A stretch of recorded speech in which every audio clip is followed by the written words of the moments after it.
Hello, everyone. Hi. So excited to be back. Yes, welcome back. We couldn't stay away. No, I've been thinking about this game already. I know. I've been wanting to play it since we stopped playing it. I know. I know. Like, I think left to our own devices, like, we would play these in, like, 1 or 2 sittings if we weren't streaming them, you know, on, like, weeknights. Yeah. They're easy to do. Okay. Let's just jump back in.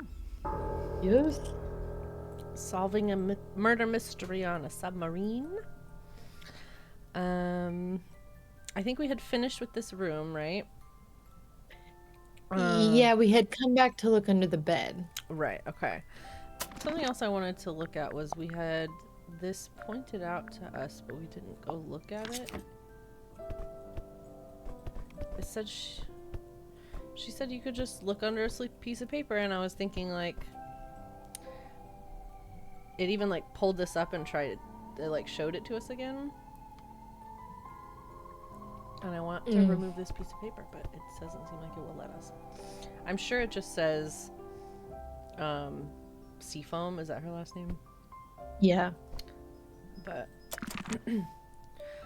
alrighty. Well, I don't think we have any pressing things we have to go to, so we can just go to a new room. Meeting people, yay.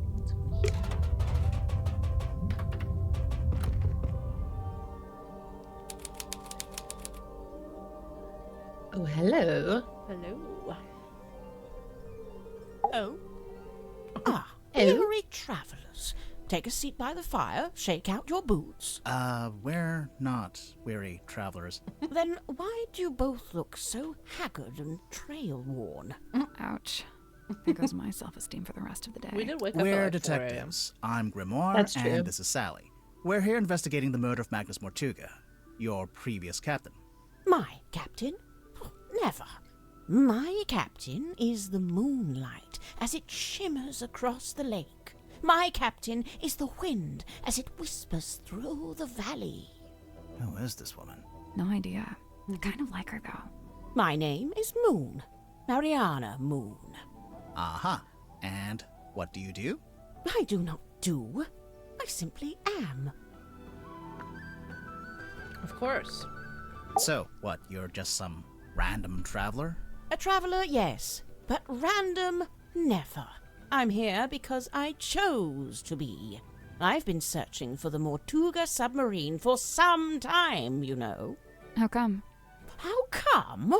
This thing is the motherlode. The motherlode of what? Of whispered half-truth, of murky rumour, of stories unspoken. Oh, like urban myths and stuff? Right. Urban myths and stuff. So, you're a historian. Historian, storyteller, rambler, ambler, fireside gambler. How long have you been here? Well, let's see. I arrived a few hours before the captain was murdered. Oh, dang. Really? Quite the story, isn't it? But Did you you're know that was gonna just on the happen? submarine because you find it interesting. Would that be such Yeah. a crime? No. Murder's a crime, though, pretty sure. Okay. A merciless wind rattles the rotting wood of the old silkworm harbour. The shadow of a vessel lurking low in the night-black water. A mysterious stranger steps onto her foredeck. Cloaked in darkness, she slips inside the submarine. Who is she? What is her dark purpose? It's you. We get it. A mysterious stranger, I said. She descends into an ornate parlour, empty, save for a lone figure standing by the fire. So, not empty. He turns, his face still half hidden in flickering shadow. It is Captain Sally's Magnus Mortuga. What was he like? Nice guy. Stoic, but polite. Kind. He tells me to wait in the control room and then disappears off towards the back of the ship. After a little while, It's a he crazy comes place back. to leave a brand new But stranger now, on your ship. he's a slightly Totally. different man. What do you mean? The light is gone from his eyes. He seems sad, angry. He avoids my gaze as he Does he learn crosses it's the not his room ship to take anymore? hold of the wheel. Maybe. He tells me to head down the ladder towards the mess hall. Doing so, I encounter two gentlemen named Mr. Worman and Mr. Grip. Neither of them look like sailors, so I know they can't be crew. I assume they must be guests like me. And true think enough, anyone it is transpires crew. that Mr. Worman is a writer and Mr. Grip is, some kind of watch repairman. Captain Mortuga reappears, descending the ladder. He asks the two men to show me around the submarine and introduce me to the others. Then he disappears through the rear corridor. It's the last time I see him alive. Mr. Worman apologizes, explains he's too tired, and leaves through the opposite corridor. Mr. Grip, unable to come up with such an excuse, agrees to show me around. Now, I wrote this down in my diary, so I may as well let you read it. Oh, okay. Imagine my excitement to finally get a good look around the Mortuga submarine. I was even given a tour by one of Mortuga's subordinates, a Mr. Godric Grip. We haven't met him yet, but I like that his little staff or whatever has a little happy face. That's his smiley face? Are we gonna have to like? We began by Oh, okay. visiting a bizarre laboratory known as the Dream Chamber. It smelled of dried herbs and dusty glass, but was devoid of its dream custodian. Okay. An early disappointment. The captain's cabin was locked. Mr. Grip explained how Captain Mortuga mostly keeps this room locked when it's not in use. We climbed down into the living quarters, where a pair of bunk rooms sat at the end of a corridor. The first smelled of crane dust and unwatered flowers. A young woman was laying in her bed, poring over an old document. She hastily hid the document away and introduced herself as Miss Cynthia Seafoam, a name to remember, dear reader, as she will shortly become quite important. The second bunk room smelled of aftershave and desperation. The two men within, Mr. James Worman and Mr. Dirk Dansom, both appeared to be asleep, so we decided not to intrude. Next on the tour, a room inhabited, by the looks of things, by a young child who is also a stage magician. Sadly, this mythical child magician is nowhere to be seen. That's what you think. Right. The room at the very end of the hallway was She's sealed just with actually a heavy stone cold bulkhead weirdo. door. Mr. Grip She thinks is. it is a storeroom that only Captain Mortuga makes use of. Perhaps you'll agree with me, dear reader, when I suggest the peculiarity of a simple storeroom being sealed off with such a significant door. Yeah, and then there's that like portal in there, which is weird that there's a porthole like window if it's just a storeroom. Mr. Grip took Yeah, me down to that the is quite cargo big. hold. Smells of damp wood and tarred rope. Yes, I describe it in the present tense, for it is here I sit as I write this very diary.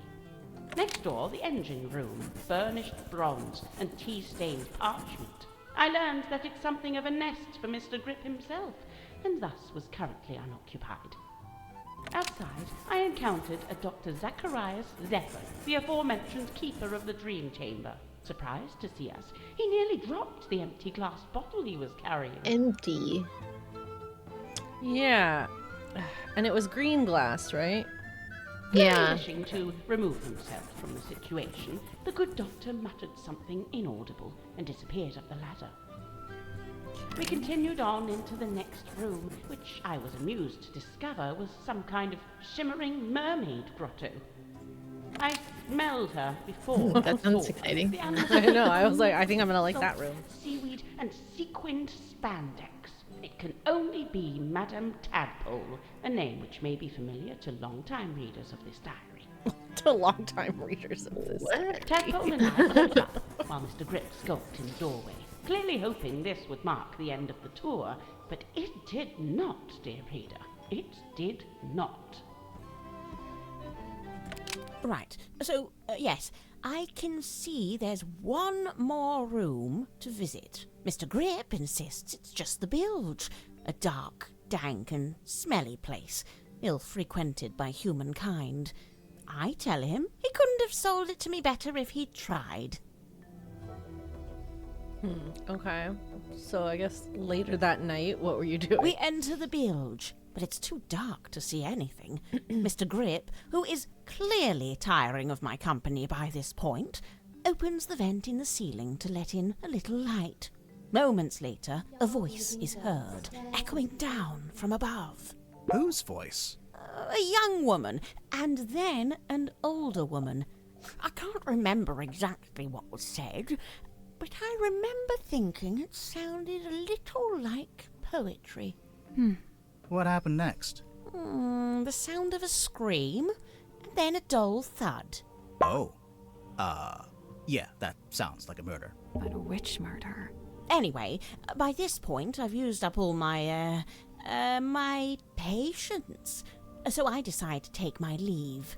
I thank Mr. Grip for the tour and return to my new lodgings in the cargo hold. I have to put up my tent twice, as on the first attempt a sudden movement of the submarine undoes my progress. After some time, Mr. Grip and the young Miss Seafoam appear in my doorway. It seems they've come to fetch me for some kind of official submarine business. We head back towards the mess hall, Mr. Grip and Miss Seafoam heading up the ladder before me. I spot Dr. Zephyr emerging from the airlock. He has a glass bottle in one hand and what looks like an old leather bag in the other. I update him with what little information I have and attempt to catch up with the others. Laying on the floor is the body of Captain Magnus Mortuga. Amongst the living, mutterings are breaking out. Murder and mutiny, cauldrons and curses. But with Zephyr finally in attendance, Tadpole calls for order, demanding justice for her slain captain. But nobody really seems to know what to say. The next morning, it's announced that Miss Seafoam has taken over as captain. And, well, here we are. Right.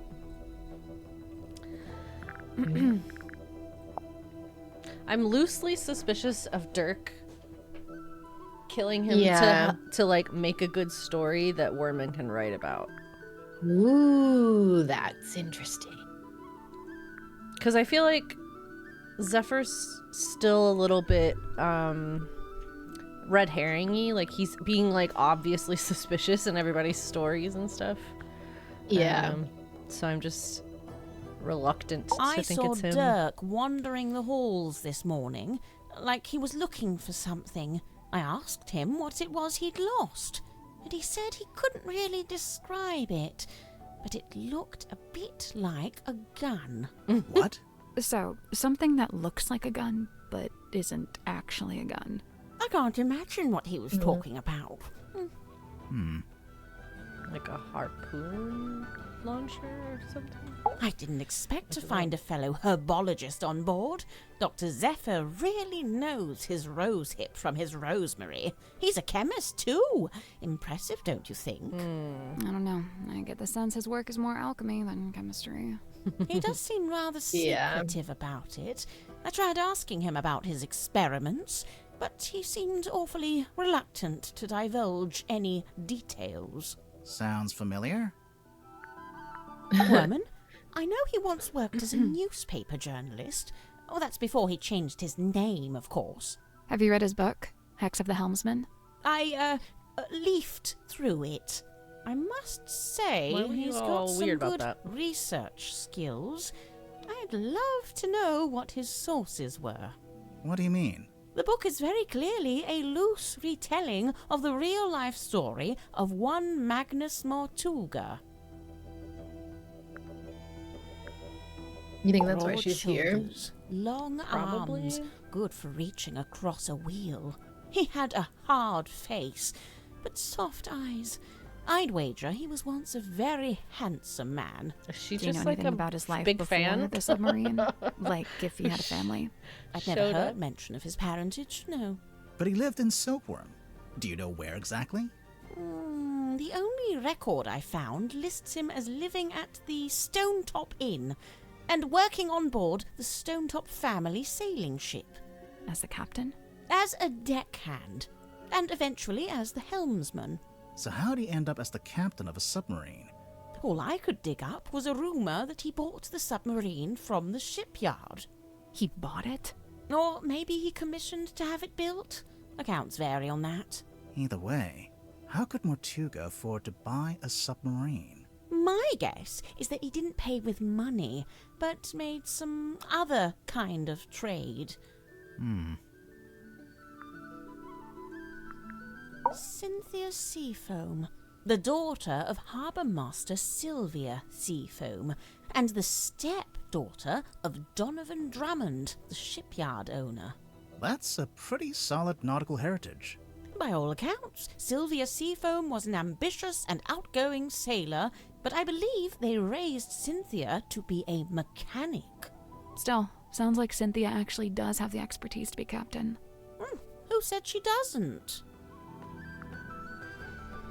So, Mariana, where are you from? No fixed address. That's the way it's been for some time. Oh, I see.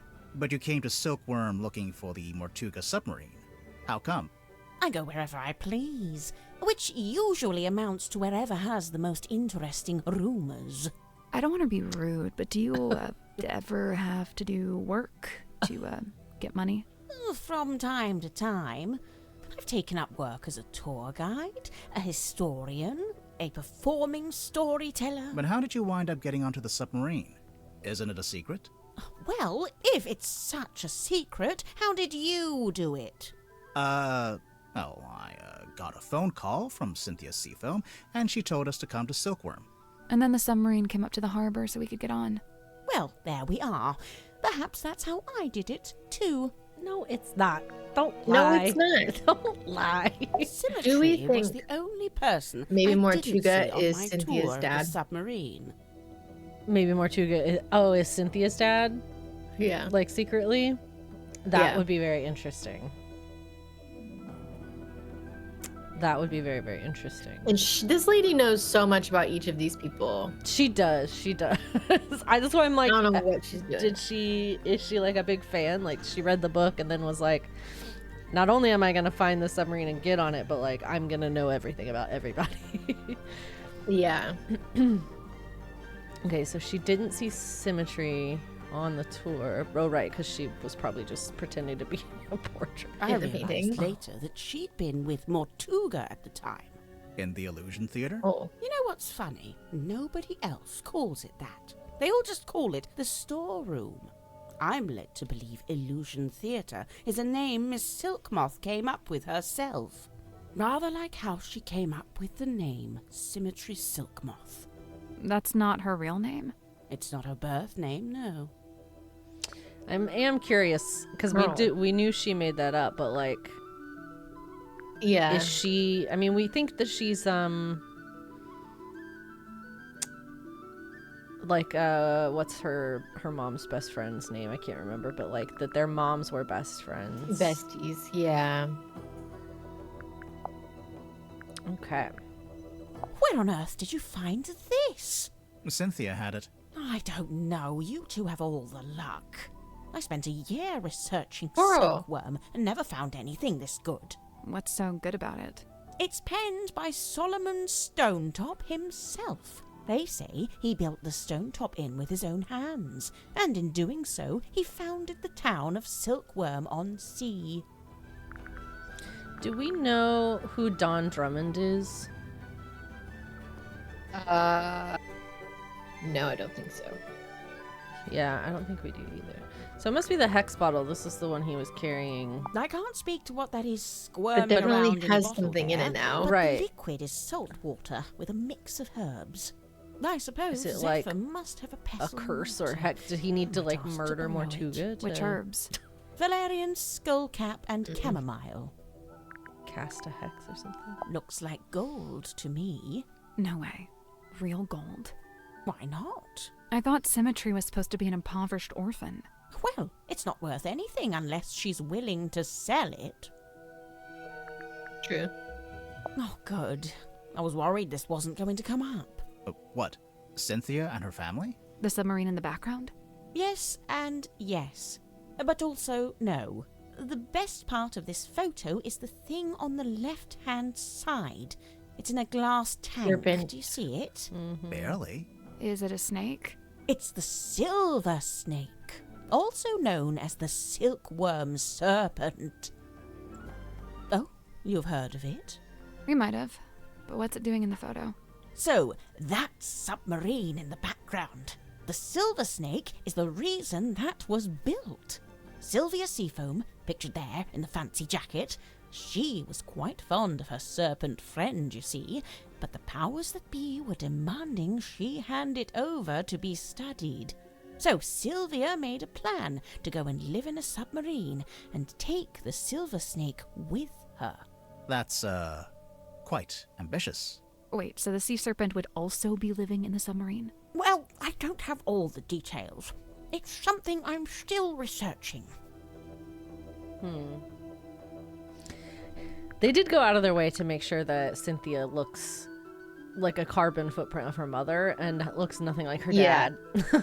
Yeah, and he's a stepdad, so Oh, right, he is a stepdad. That's right.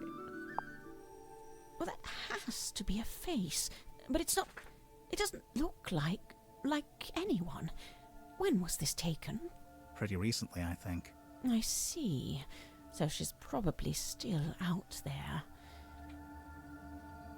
Listen, don't worry about it. Seriously. Okay. Where'd you get he's that? so A like dentist's waiting room? There's a smug. poster on the Yeah. back cover. It's for Dirk's movie. I know Oh, more than you. yes. Yeah, for no reason. Oh, Like, they've given her the wrong type of necklace. The sword looks about right, though. What's that? Just thinking out loud. the wrong type of necklace. I wonder if we can Yeah. ask Worman about the necklace. I'd love to know where Cynthia got the diagram of the wooden ship. I thought it was supposed to be a submarine. Oh, no, the yellowish parts. They're from an old drawing of a sailing ship. Looks like it might be from the original, too. I just wonder where she got it. Alright. Let's see. The thicker wood is mahogany, very old mahogany. The thinner wood, oh, I don't know, some kind of cheap timber, perhaps. Somebody skimped on the repairs, huh? I'd heard Mortuga wasn't one for writing things down, so I'd given up hope of finding a diary, but this might be the next best thing. You made a record of every time a new person joined the submarine. Except for when you joined, Mariana. Well, Right, he I was suppose he'd never had the chance. A little busy. That was the day he died. Emblazoned with the seafoam S, I see. It's quite an elaborate... Oh, how strange. It's never been worn. Never? Once or twice, at the very most. So her mom just wore it in that one photo, or it's a different jacket? You know, one of the reasons I found it hard to research Mortuga was that there really wasn't much of a paper trail. Well, seems like he changed his ways. Yes, it's rather odd, isn't it? I wonder what compelled him to draw up a contract like this.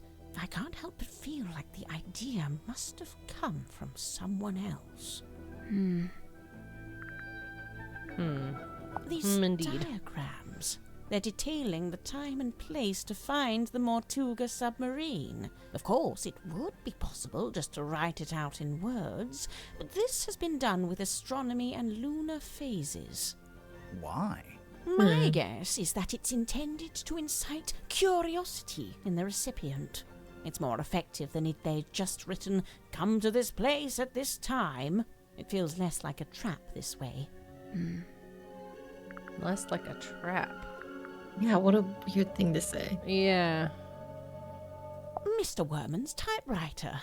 It's got a good example of the fellow emblem there on the back. See?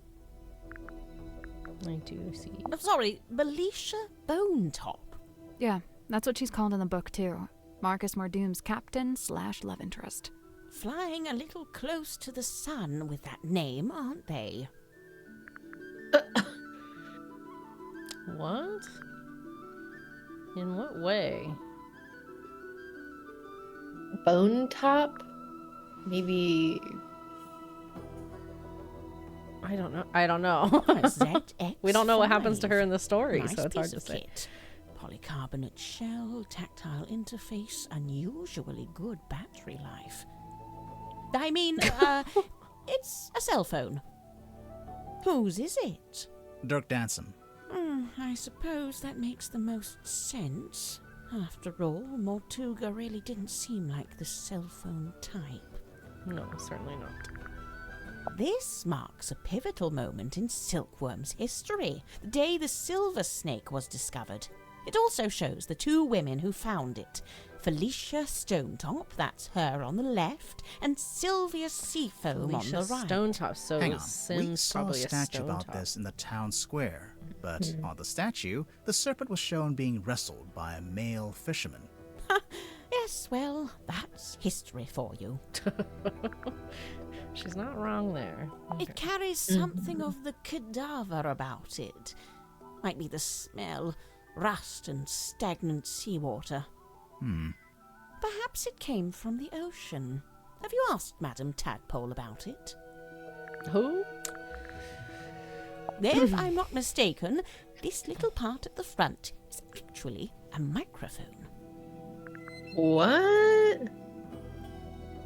Yeah, I think it's meant to because it's like a battery operated thing, right? Yeah. And Sim was using it in her act. Yeah. So there's somebody who used to voice her crazy uncle that would yeah. put her on hold. Something like Now, that. where did you find this? Zephyr had it. Did he now?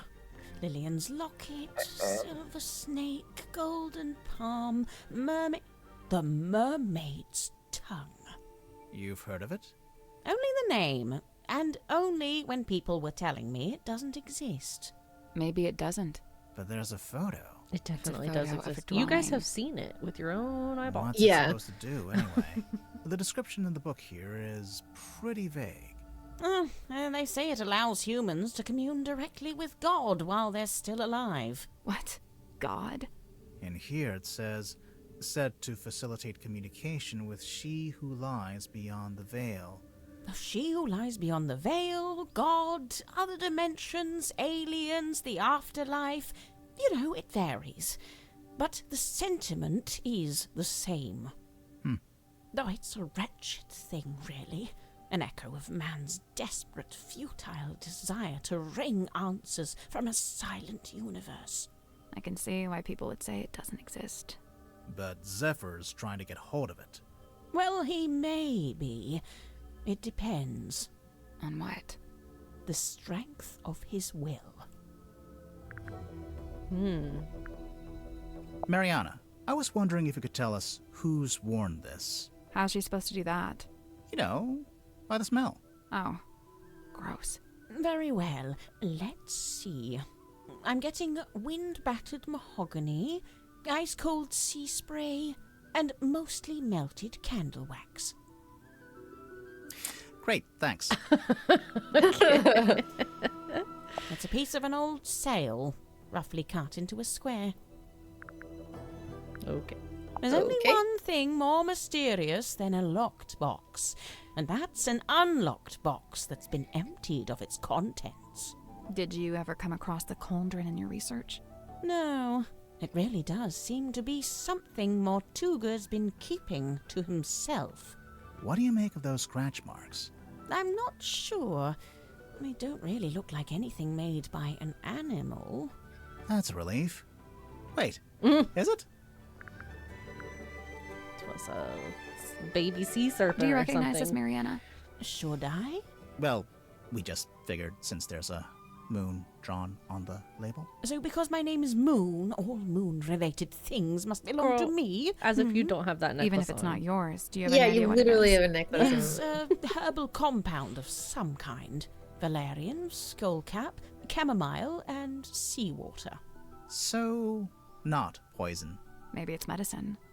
Would those herbs do anything in particular? I suppose it could Is it be a something to sleep do- aid. Oh, Like a okay. mild sedative. Interesting. Huh. That is interesting. I was He's at first not I was thinking it was something with like Mortuga's cursed shoulder, you know? Mm. But maybe it is Yeah. just like a sleeping draught. Mariana, you visited Silkworm before, didn't you? Was Sim's magic show in the theater back then? No, when I passed through, the theatre wasn't showing anything. This very poster was up on the walls, but they'd covered it with a banner that said cancelled. So that must have been after Sim left. But before the theater had booked a new act. Mariana, can you tell us what these tablets are? It's rather more difficult when it's something synthetic like this. Some kind of vitamin supplement, I believe. All 3 of them? Yes, the 3 tablets seem largely to be the same thing. Which is so weird. Very weird. Ah, now we're getting to it. The reason all of us are here, really. How so? The Silver Snake, Hi, the Decoy. Mortuga submarine. Did you ever stop and wonder, why here? Why this particular part of the coast? It all stems from a single truth. There's something hiding in the water. Something big. Now, it wasn't my intent to cause you any lasting unease. Look, we 3, we're merely tourists here, passers-by. Take my advice. Keep your distance from all this, so you can still walk away at the end. Okay, that seemed like a threat. I believe Yeah. Mortuga used its light to alert others to the location of the submarine, on the rare occasions when he wished to do such a thing, of course. That's how it happened with us. Although I guess it was Cynthia, not Mortuga. You know, for some time now, I've heard stories of sailors seeing a green light in the ocean at night. Well, I guess you have your explanation. The problem is, several of the stories predate the Mortuga submarine. Well, he found that in the ocean, so... Yeah. Yeah. I see Cynthia's proudly wielding the Seafoam S in her signature there. Why shouldn't she? Of course, she's well within her rights to do so, but I do think perhaps it, sends a certain message. What message would that be? I claim this submarine in the name of the Seafoam family. Something like that, don't you think? I mean, why not? I don't understand. Well, yeah. Pass it here, I'll show you something amusing. See this photograph on the inside cover? It's a picture of Worman, isn't it? If it is, it's a very flattering one. It's not Worman at all. It's his rather more handsome father, Mayor Damien Dusk. Get out. Really? No word of a lie. Okay. Weird.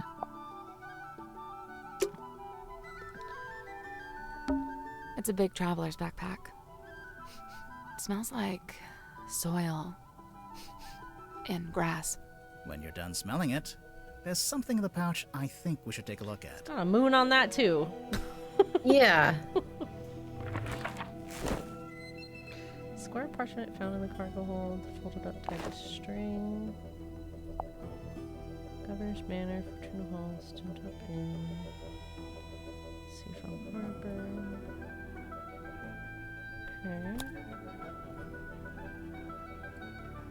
Uh-huh. Okay, so Solomon. Oh, Faustus fellow and Fortuna fellow. Felix. We've met Felix. Mm-hmm. Did we ever meet Flint? I don't think we did. But this is the adopted daughter.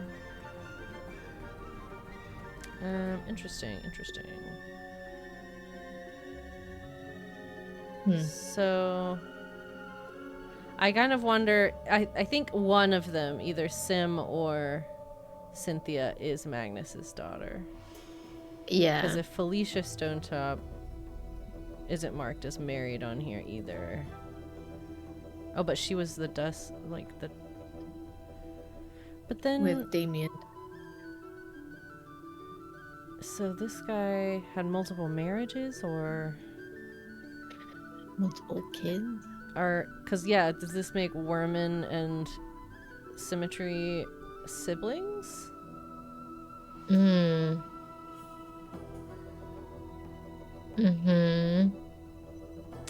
Half siblings. Quite far apart in age. Yeah. It's a pinboard. Oh. Oh, like of their bunks. Yeah, I guess so.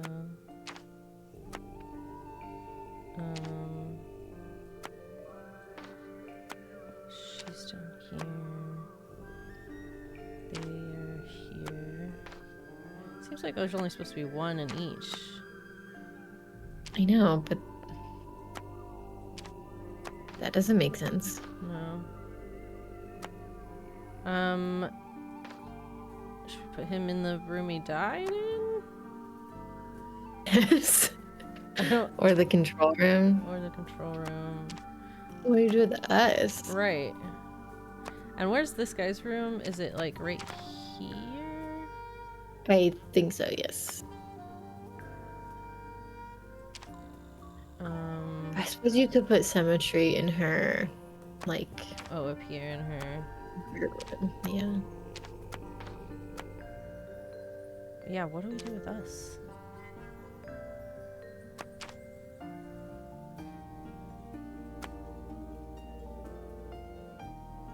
And I guess she's in her... in the control room.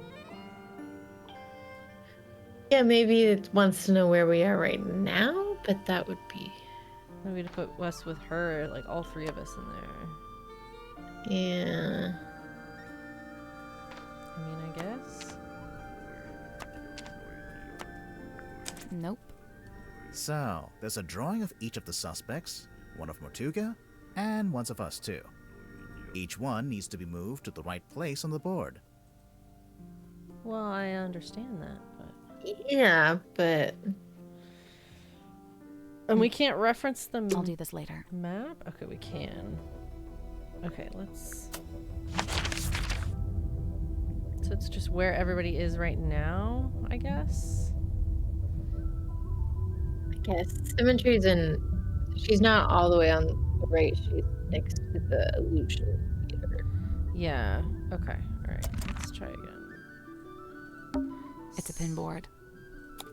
So, okay. He's going to be here in this room. Yeah. We're here. Cynthia is here. She's here. Mortuga's dead in... See, it's a little confusing because, like, is this the bottom row or is this the bottom row? I'm assuming he's in here. Oh. Well, because there's a room on this first level all the way to the right that we haven't been in yet. Okay.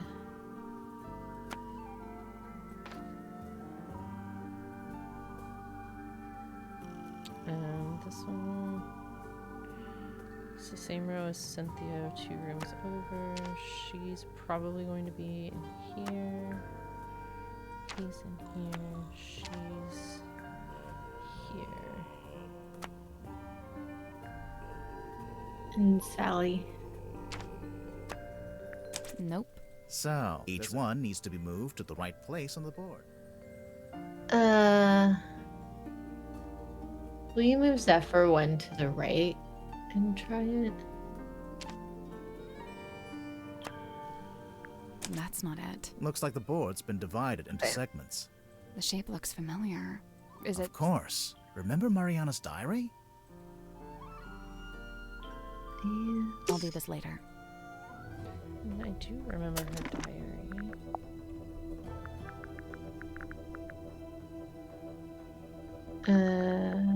Do we not have... I guess we didn't take it. We can ask her about it, but... Okay. So maybe it's not where everyone is right now. Maybe it's like... I assumed it was tea, but actually Where- it smells like coffee. But On the tour she went on? Oh, yeah. But why are we on the board? Great question. Hardcore. Don't know. It's a pizza oven. No, it's a furnace for heating the submarine. Right. But you could put a pizza in there. What's in these old wooden crates? I don't know. I can't get them open. What did I tell you? Always bring the crowbar. I don't know what else to really click on here. There's not much going on in here. Yeah. Let's ask her about this. A merciless wind rattles the rotting wood of the old silkworm harbour, the shadow of a vessel lurking low in the night black water. A mysterious stranger steps onto her foredeck. Cloaked in darkness, she slips inside the submarine. Who is she? What is her dark purpose? It's you. We get it. A mysterious stranger, I said. She descends into an ornate parlour, empty, save for a low... So, not empty. Is this the right one with the tour? I think so. She gets to the diary eventually. Turns, Okay. his face still half hidden. Try and It click is through Captain... What was he like? Nice guy. Stoic, but polite. He tells me to wait in the control. After a little while, he comes back. But now, he's What do you mean?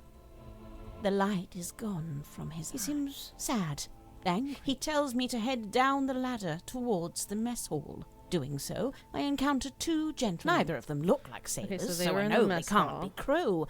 I assume they must be She hasn't guests started like her me. diary thing That yet. is true Yeah. enough. I don't It know if transpires that that matters. Mr. Werman is a writer and Mr. Grip is, Captain Mortuga reappears. He asks the two men to show me around. Then he disappears through. It's the last time I see him alive. Mr. Werman apologizes. Seems like she's also kind of trying to explains figure out he's too who could have tired killed him. and leaves Which through makes the me Yeah. opposite think it's not corridor. her. Mr. Grip, unable to come up with such an excuse. Now, I wrote this down in my diary, so I may as well let you read it. Okay. Imagine my excitement to finally get a good look around the Mortuga submarine. I was even So do we need to tour put them by one of there? Mortuga's Yeah, I They, don't- subordinates. you know, they run Mr. around. They run around, yeah. I'm just going to take pictures We of all began of these. by visiting a bizarre laboratory Okay. known as the Dream Chamber. An early disappointment. Okay, We so began she goes- by visiting a bizarre laboratory Dream known Chamber. as the Dream Chamber. An early disappointment. The captain's cabin was locked. Mr. Grip explained how Captain that's Mortimer the climbed captain's down cabin. into the living Okay. quarters where a pair of bunk Yeah, rooms that's the sat locked room at we the haven't been end of in. the I was putting corridor. Mortuga where he died, but Right. The first smelled of crane dust and okay, so unwatered Cynthia's flowers. in the bunk A young room. woman was laying in her bed, poring over Yeah. an old document. She hastily hid the document away and introduced the second bunk room with smells they're of also in their aftershave bunk and room. desperation. The two men within. Next on the tour, a room inhabited, by the looks of things, by a young Okay, child. so who was also Symmetry's a in stage her magician. The room at the very theater. end. She's either in her room. Sealed She with says a at the end that she was heavy with bolt-headed door. Mortuga. Mr. Grip dismissed Oh, it yeah. as a storeroom that only Captain Mortuga makes use of. Perhaps you'll agree with me, dear reader, when I suggest the peculiarity. Mr. Grip took me down to the cargo hold. It smells of damp. Next door, the engine room, burnished bronze and tea-stained That's where parchment. he is. I learned that it's something of a nest for Mr. Grip himself. And thus, outside, I encountered a Dr. Okay, Zacharias so they Zek, saw him the there. aforementioned keeper of the Dream Chamber. Clearly wishing to remove himself from the situation, the goody continued on into the next room, which I smelled her before I saw her. The Tadpole and I caught up, while Mr. Grip skulked in the door. Right. So, Okay. yes, So we don't know where to put her or Mr. Rip or Mortuga or Silkworm or either of ourselves from that. It's a pinboard. Yeah, I'm kind of thinking that I want to take a stab at it, but I think Okay. loosely it's going to be so I think maybe we put us where we are now. perhaps. Okay. Or like up on, not on the submarine or something. Cynthia's in the bunk room. These two are in here.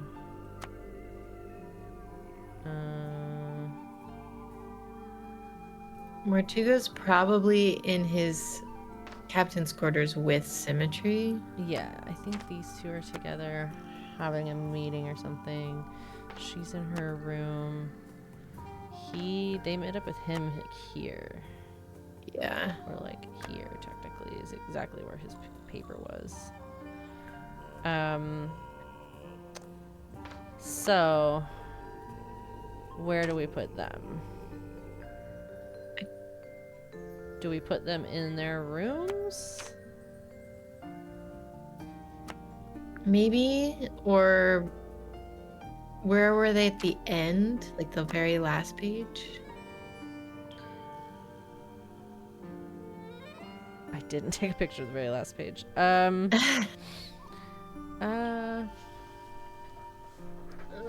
They finished it down here in the bilge. Yeah.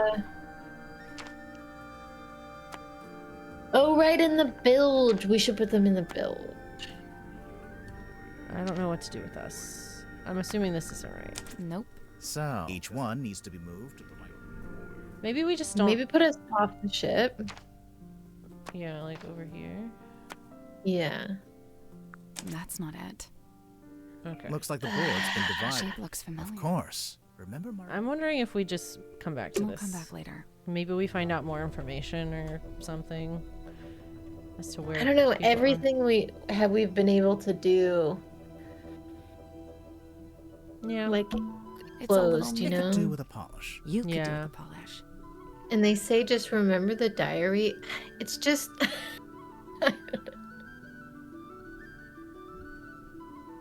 It's just weird because, like, yeah, what do we weren't even. What are we doing on there? Yeah. Yeah. It could be like at the time of the murder or. Yeah, but we're on there, so it just doesn't. It doesn't line up. Yeah. Yeah.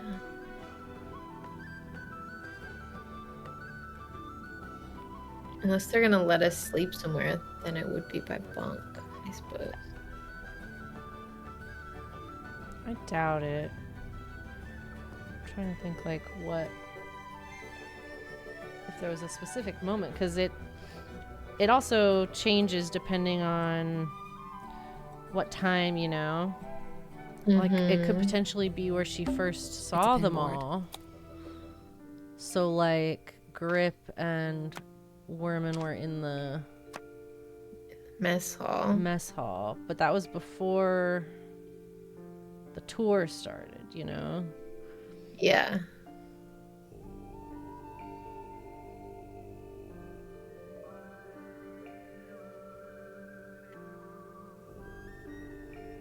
We'll come back later. Yeah, I think we just.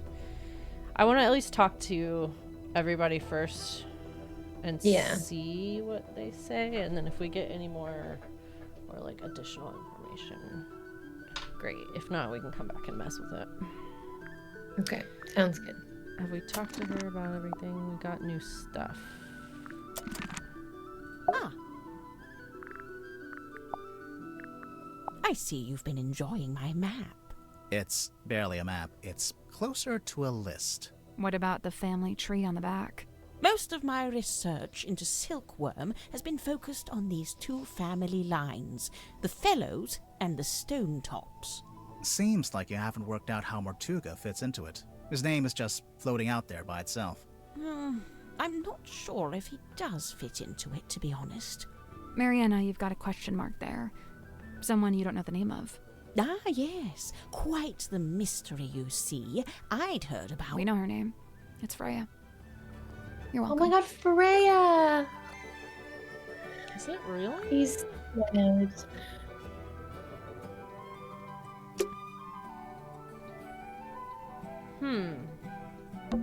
It's a big traveler's backpack. When you're done, there's something in the pouch I think we should take a look at.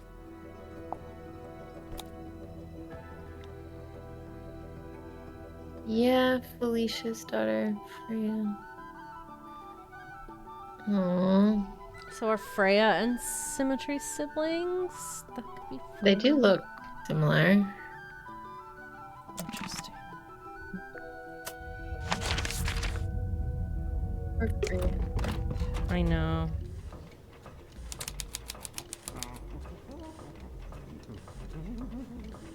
Sir? This is so fun. He's got Hello? fake people. Is anyone there? I think there's someone in that basket. Oh boy. Okay. It's a basket. Do you think there's anything in there? I can see what's in there. It's a human man. Right. Let's talk to him first. What on earth He are you seems doing? crazy. Customers, come in, does. come in, and welcome to Mr. Grip's Emporium. Wait, what? I guess he's Mr. Grip. What's that? You'd like a succinct yet exhaustive rundown of our operational philosophy? I don't think I said that. Here at Mr. Grip's, we plot the unplottable, chart the unchartable, and measure the unmeasurable. No sea too vast, no night too dark, God, he no has so much fog too energy. thick. With the right Yes. contraption in your pocket, even the great unknown may be quantified and calculated. So fret not, noble navigator, as we stock all the essentials. Okay. Wow. Oh. Oh. Wow. Okay, how do we get money? And we're probably gonna need like the sextant or the spyglass or something. Oh my god, we can't leave. We don't have any money, man. I'm sorry, you can't afford this item. I don't want it. Let me leave. What do we do? Grimoire, you don't have any money? I don't have any gold coins, no. My god. I'm afraid you don't have enough money. I know. I'm not trying to buy anything. Apologies, you can't afford that one. Mr. Grip, we're not customers. We're detectives. We need to talk to you. Oh. Why didn't you say so? Now, what is it you wanted to know? Oh my god.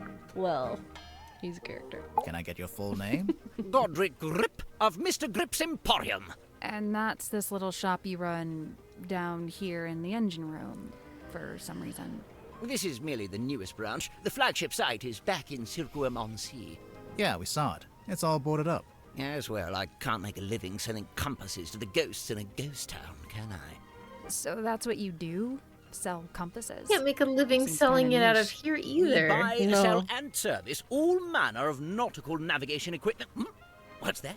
Ah, yes, we also provide cartographic consultation. We'll analyze and decipher any map, all for a low, low fee. Some maps may be invalid. Fee to be decided on a case-by-case basis. Sorry, Oh my did God. you just talk to your stick?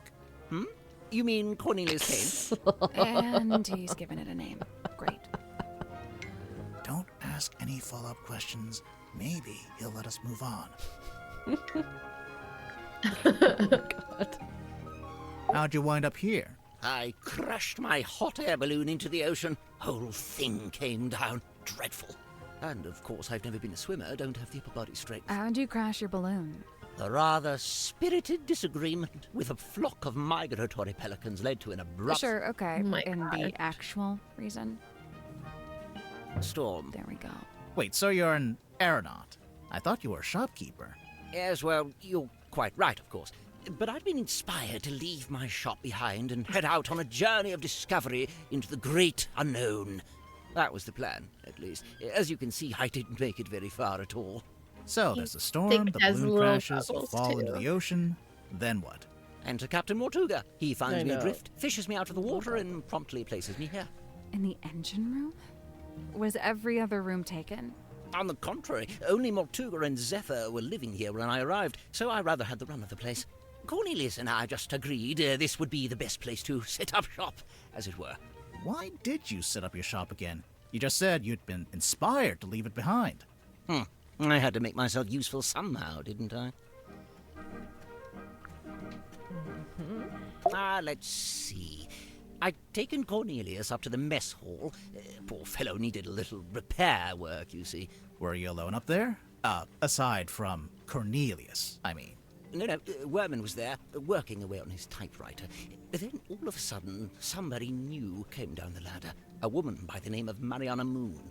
Worman and I conversed with her for a few minutes before Mortuga himself entered the room. He passed through towards the child's room and the storeroom, but before he left, he asked us to provide Mariana with a tour of the submarine. Worman feigned a sudden fatigue and slithered off back to his room, leaving me as the solitary tour guide. You do kinda look like a tour guide, to be honest. Yes, well, I won't bore you with a blow-by-blow. I'm sure Mariana will cover that in her statement. Suffice it to say, we ended up in the bilge at the very back of the submarine. And there we were, standing in the dark, when all of a sudden, a voice echoed down from above. Mortuga's voice? No, a young woman's, possibly two different women. The voices were followed by the sound of a blade, and finally a dull thud, like something hitting the ground. Sounds like a murder to me. What did Mariana make of all this? Well, apparently satisfied by our impromptu eavesdropping session, she made her farewells and left. You didn't go with her? No, I stayed a little longer. Did you hear any other weird noises? I did. First, the sound Maybe of the the girls storeroom came door to wrenching set open the and serpent then closing free. again. Secondly, some yeah. kind of short, heavy scrape, mechanical. And finally, a dull thud, like something hitting the ground. Sorry, again? How many murders were there? I didn't really know what to do with myself after that, but an unexpected lurch of the submarine caused me to very nearly topple over into the bilge water. So I decided to take my leave and return to the safety of my engine room. You didn't want to go upstairs and see what was going on? I certainly thought about it. Ultimately, I think it came down to cowardice on my part. You didn't want to run into the murderer. So, let's see. I was sat there, feeling rather pathetic, when Cynthia appeared in my doorway. What did she want? Well, she had a compass she wanted me to fix. I agreed to take a look at it for her. But that wasn't the end of it. She then told me she'd been asked to bring me upstairs, along with everyone else. And so, after fetching Mariana from next door, the three of us went up to the storeroom. I saw Mortuga's body laying on the floor, saw the cut across his neck. The cowardice I'd felt before, compounded. Tadpole spoke to the room. She wanted a confession, or even just an explanation. It goes without saying that nobody was willing to offer one. Really, that's the end of it. After that, several things happened very quickly. Cynthia became captain, decided to bring in a detective. You two arrived, and here we are.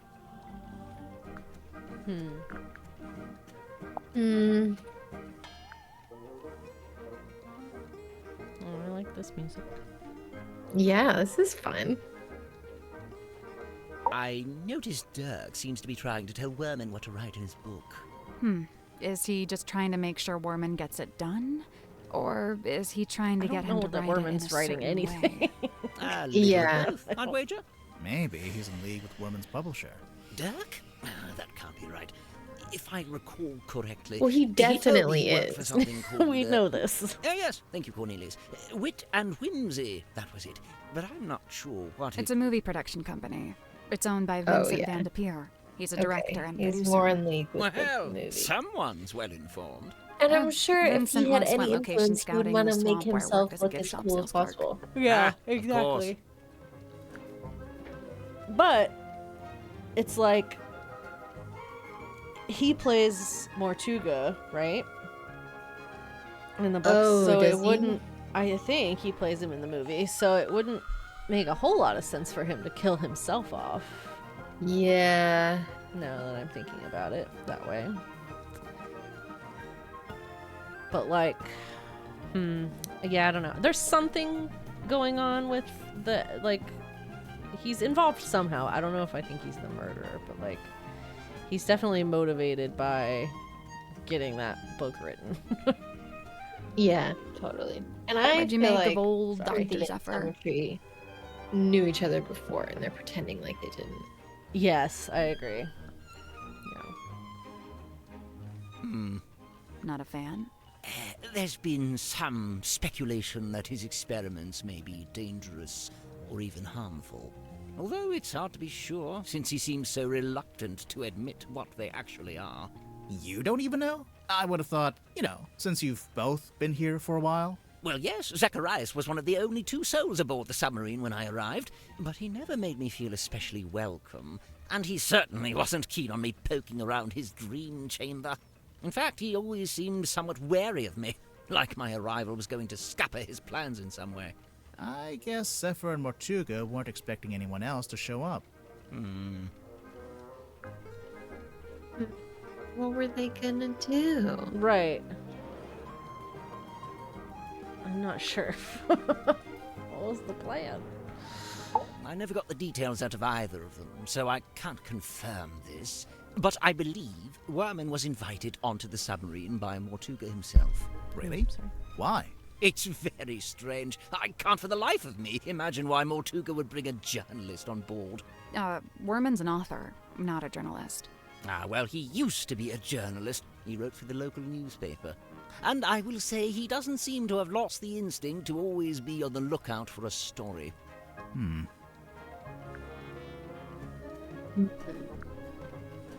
He lived and worked in the inn opposite my emporium.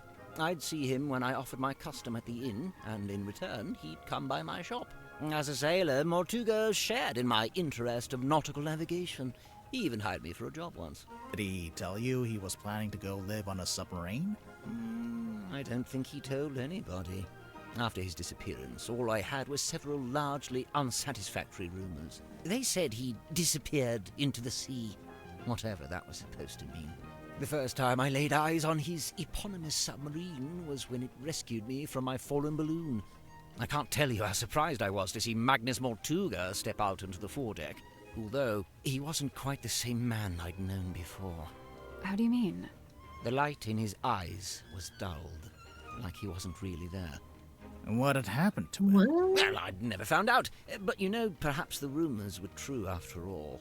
Perhaps he had disappeared into the sea.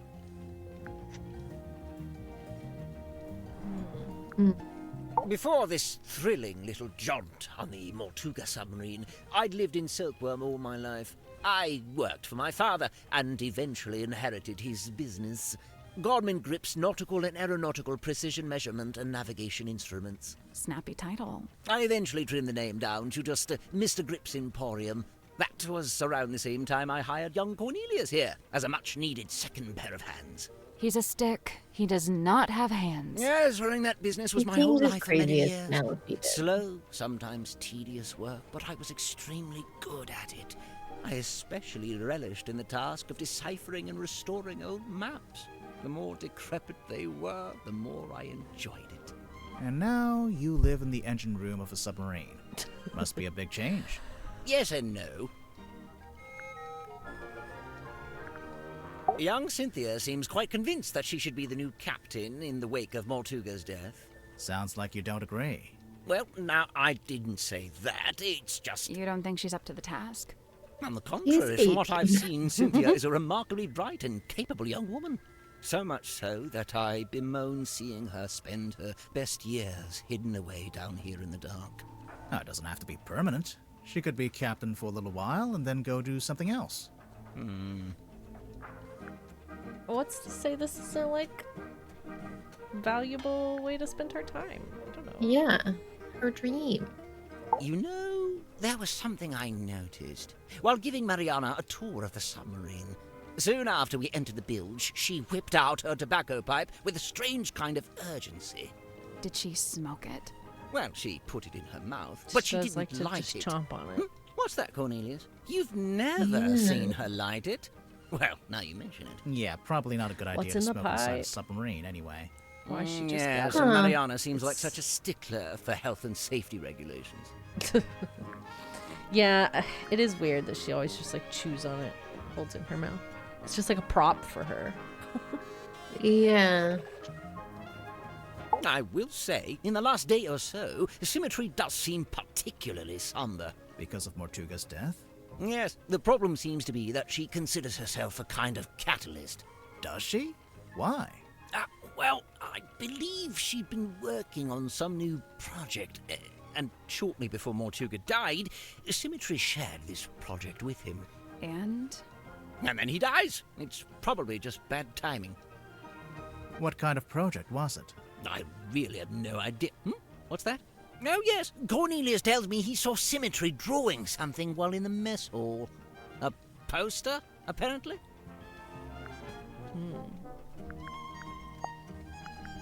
We saw the poster, the one with the Grim Reaper. There we are. Yeah, yeah. Cornelius, look!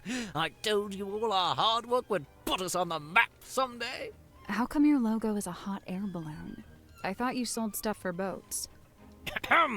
Officially, we deal in the nautical and aeronautical. But in truth, the balloon motif was mostly just for fun. I'm not sure there were ever any aeronauts in Silkworm. Oh my gosh, Ken and I watched the Tom Scott video from Tom Scott England, and he went paragliding, Ooh. and it looks so cool, and like he spends time talking to like these guys who do it as like a whole hobby, and he there were a couple guys who were like, oh yeah, I'm going cross country today. Oh. They go up, and if the weather's good, they can literally go hundreds of kilometers. And Wow. and they just land when they're done, or land when they can't find any more like upward air pockets, and then just take the train home. Take the train. Okay, I was like, how did they strand themselves? Yeah, I mean, some of the people were saying like, oh, like sometimes you can just take the train. Sometimes you have. One time I had to take like a 5-hour bus home. One time I landed in the middle of a farmer's field, and he drove me like 50 kilometers to the next train station. What? They were like, that's Oh part my of the fun gosh. of the hobby, is just like ending up somewhere and like meeting people and getting home. And I was like, oh my god, but that's so cool. And like, it doesn't take any That's fuel. so You cool. just literally float across the country. That's crazy. Wow. It was a really good episode. Rip, what do you know about this document? Ah, yes. I believe it belongs to Cynthia, and she gave it to Mortuga shortly after she first arrived. Bingo! Lillian's locket in the flesh! And Lillian is... who? By all accounts, some kind of sorceress. How come you know about this? Well, it's a brass trinket, and thus it's often Brass? placed within the Everybody else has jurisdiction gold. of my expertise. Yeah. Well, yes, I remember hearing about this.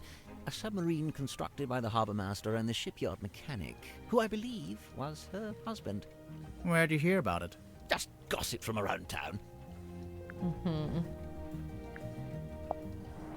Goodness me. What's it a photo of?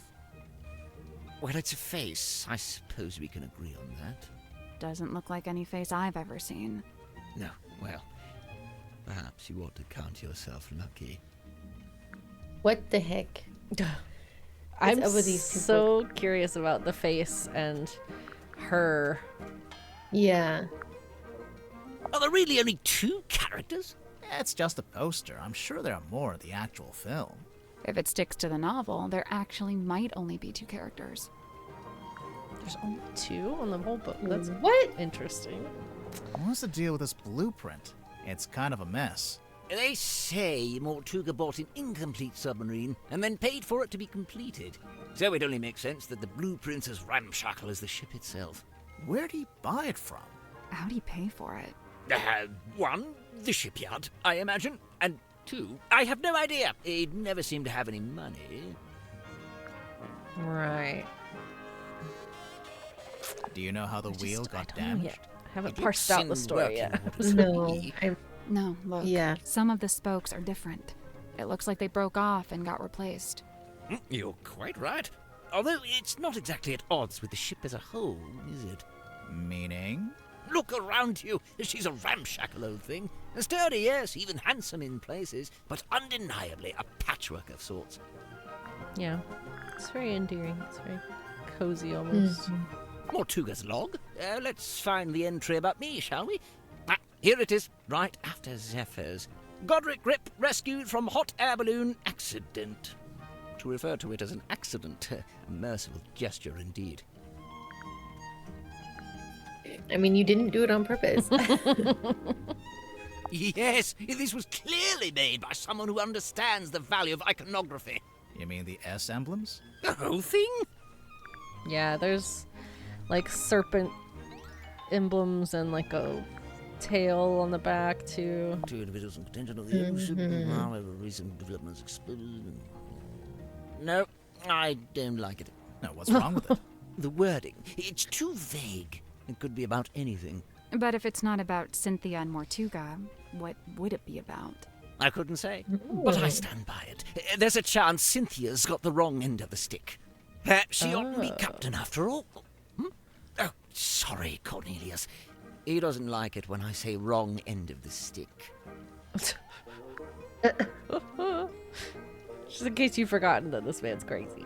Ink on the back of this letter or cold. Kind of sounds like Shadow Ranch music. This ibis person claiming to have information on Mortuga. You know who that is? No, Mortuga never mentioned anyone by that name. Not to me, anyway. Werman's still attempting to wrestle his grand opus into existence, is he? I rather thought he'd be done by now. That's the captain, is it? And her accessories are a compass and a map. So? So they made her the navigator and the captain. Typical navigator erasure. Is he not the captain? Mortuga? He's gotta be. That's the captain, is it? And her Or Marcus accessories are a Mordoon compass and is a not map. the captain? So? So they made her He's the navigator helmsman, and the he's captain. got Typical navigator he's got the erasure. wheel. Maybe, although sometimes the little pointy fingers don't point at what it's talking about. Yeah. I've noticed. But he is talking about her there. Oh.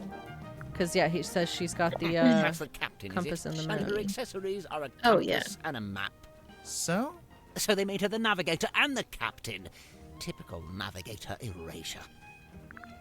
Yeah, I don't know. Yeah, okay. I just thought Mordoon was the captain from in the book, but it is called Hex of the Helmsman. Anything so I post-industrial guess he's just the revolution. helmsman. Try Cynthia. Oh? Teenage girl, cell phone. Just seems like a natural fit, wouldn't you say? Godric Grip's nautical and aeronautical precision measurement and navigation instruments. Great name. As well, this was shortly before the rebrand. Why'd you decide to rebrand the shop? You see, the news about the silkworm serpent put the town in a particular sort of mood. Interest in all things nautical adventure was on the rise, you know. They put up that statue, we get tourists even. So you capitalized on the zeitgeist. Look at you, using the vocabulary. Where on earth did you find this? It was just lying around. Do you know what it is? What I do know is that it belonged to Mortuga. But you don't know what it was actually for. I don't know, everyone couldn't say keeps with telling any us academic that's certainty. bad about it. Yeah. A crystal ball. Oh, how quaint. What's that? What's it for? Oh, you know, the usual. Whispering questions into the great unseen beyond, hoping without hope to get a response. Good heavens. Something catch your eye? Rumored to be lost at sea requires a special key. Is that right? Ooh, The we need to mermaid's find a tongue? key. Do you know anything about it? No, can't say I do. Based on this, I wonder if it may not even be real. After all, there isn't The even a like photograph. gem-looking things That's in the just a eyeballs drawing. makes me think of the skull from the Rescuers. Oh, yeah. Do you know if Zephyr made this himself? He must have done. He didn't have it when I first got here. In fact, I'm pretty sure he measured Mortuga's head to get the shape right. There's some kind of pattern. It almost looks pictorial. Does it mean something? It might do. I imagine poor old Zephyr's been trying his best to Pattern? figure it out. What? There's some kind of pattern. It almost looks pictorial. Does it mean something? It might do. I imagine poor... Okay, I want to look at this again. Yeah. when we leave, and I want to read the contract again. This is from a ship's Okay. sail? I think so? Did you sell sails in your shop? No, ship parts like that fell within the remit of the Drummond shipyard, a few doors down. So what's the deal with this cauldron? I've no idea. Really? I figured you've been here a while. Surely Mortuga would have mentioned it? He never did.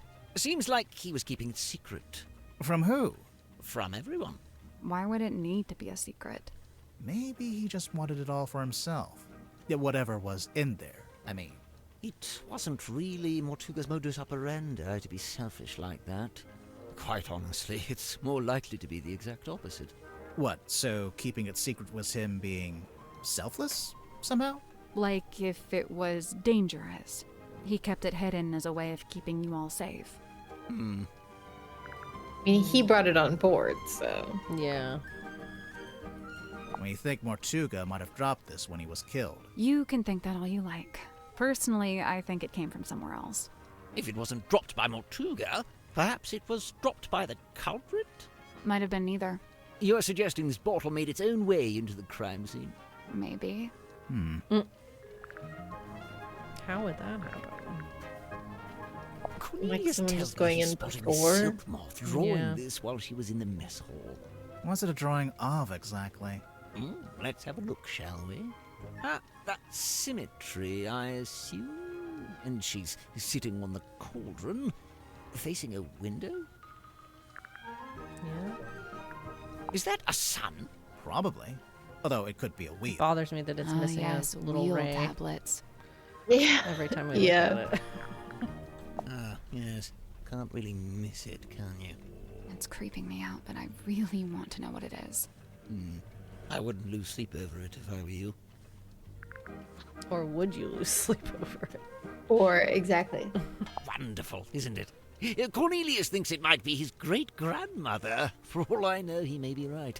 It belonged to Mortuga, I assume? Yes, and to me it sits right alongside that iron bell in his office and that stone cauldron in the storeroom. Together, they form Mortuga's collection of inexplicably cursed-looking nautical artifacts. Maybe they do form a set. Yeah, maybe. We haven't seen Interesting. the bell yet. No bladed weapon of any kind was found in the room. Yes, I noticed that too. The missing murder weapon. Classic. Any idea where it might be, or what? Not yet. Maybe this thing that made the scratch marks could have cut him? Like the beast itself? Let's see. Yeah.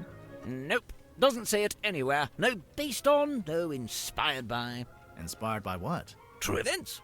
Look, then again, I suppose it is largely imaginary and mostly guesswork. I'd imagine that gets him off the hook. Okay. Okay. I wonder if Mariana would let us take a closer look at that pipe of hers. Okay. It can't hurt to ask. Just a Later. second.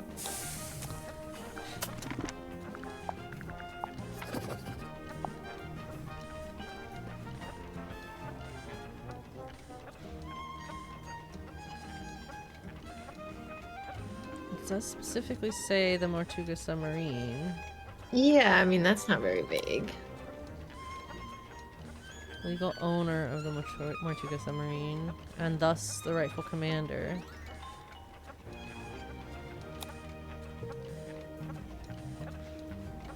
Yeah, it does. Party B is in fact the legal owner, and therefore the rightful commander. I don't know what's vague about it. Yeah. Um, In the hex portal? oh yeah. Huh. Oh my god, you know what it looks like? It looks like fucking from the first The game. painting. From the... Yeah. The creepy mountain, which turned out to be what's her face. Yeah. It looks exactly like that. Shake it.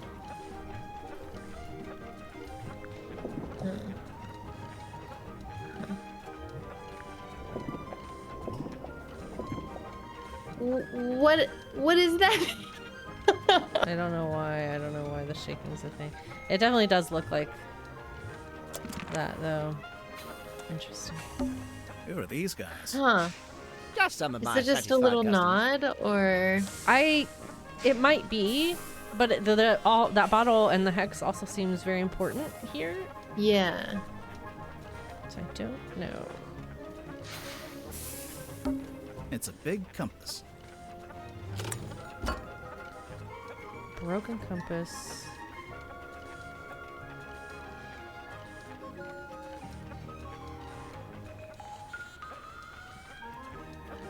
Okay. What else? What else? The dials that are moving. A selection of some of my more unusual compasses. Please peruse at your leisure. Wow, you can really. Oh no. Okay, I was like, we can buy more things from him. This compass tries to point away from all the others.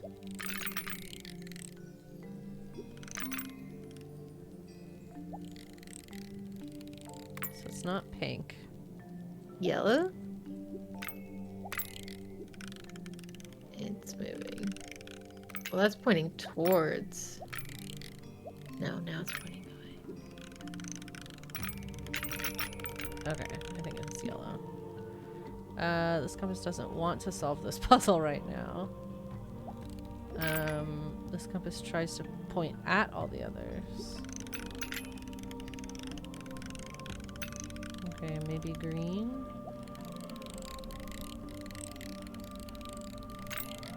Although, this one seems to specifically be pointing at green. Yeah. Maybe red?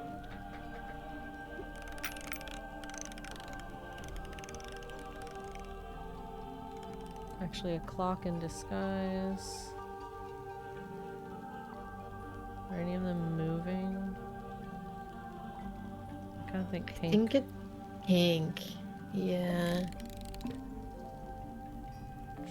This compass tries to point at all the others. So, red.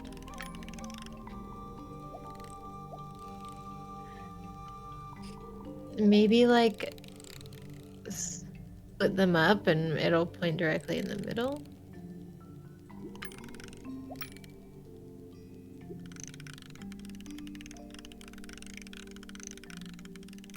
Oh yeah, red seems to point right at the middle. Yeah, red seems right.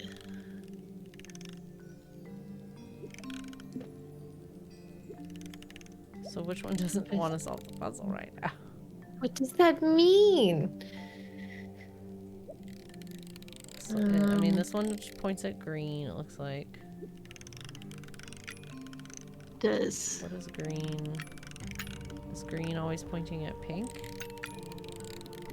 Yes. Purple. It's just doing whatever. Hey, I did it. Okay. I'm Purple's just doing whatever. Just doing its own thing. Did something unlock? Nope. Yeah, it did. I heard it. Sounded like a box opening. Yeah. Pure conjecture. Uh-huh. It's open. What is that? Some kind of scroll? That is not for sale. Please don't touch it.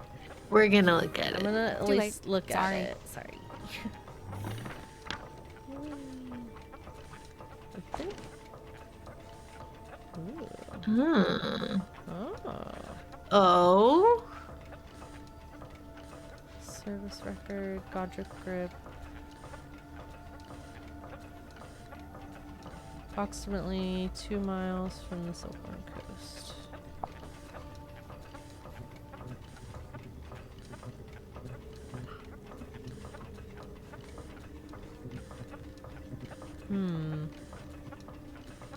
Interesting. Are these where they picked everybody up? I don't know. Maybe.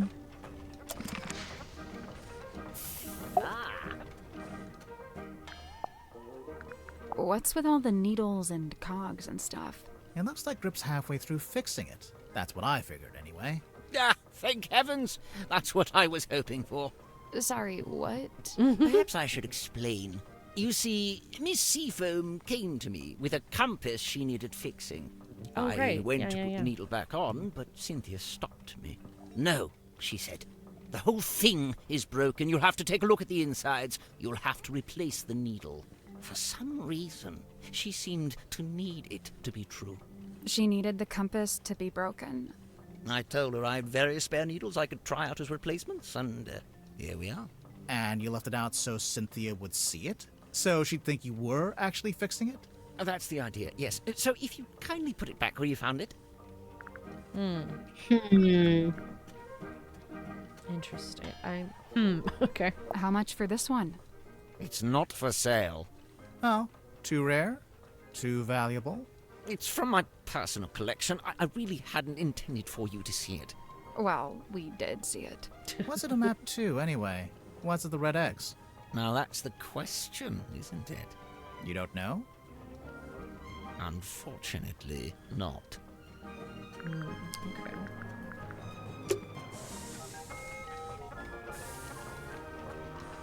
Okay. Okay. I guess we go ask about her pipe. Yeah. I also want to try this again. Because I think I want to try putting Okay. everybody in their bunks again. Okay. Because I think we had the captain not, like, in his quarters. In his bunk, yeah. You want to look at my pipe? If you don't mind. By all means.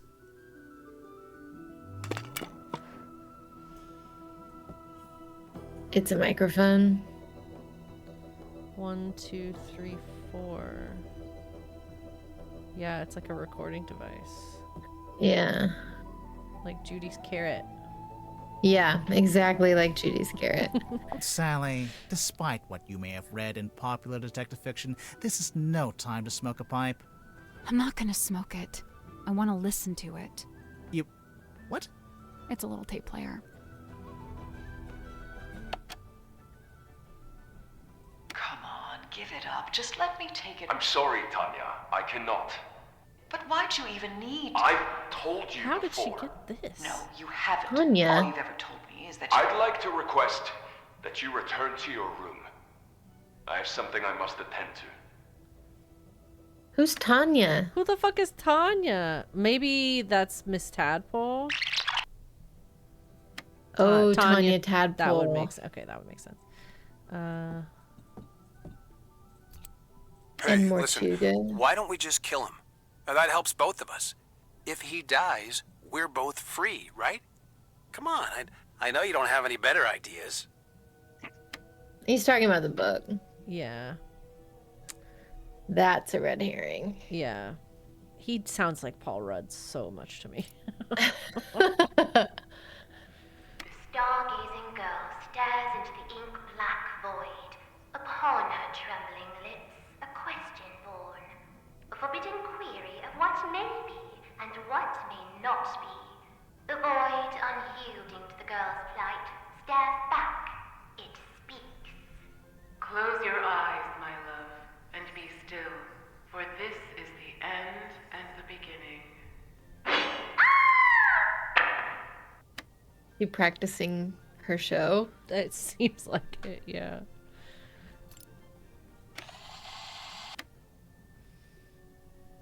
Huh.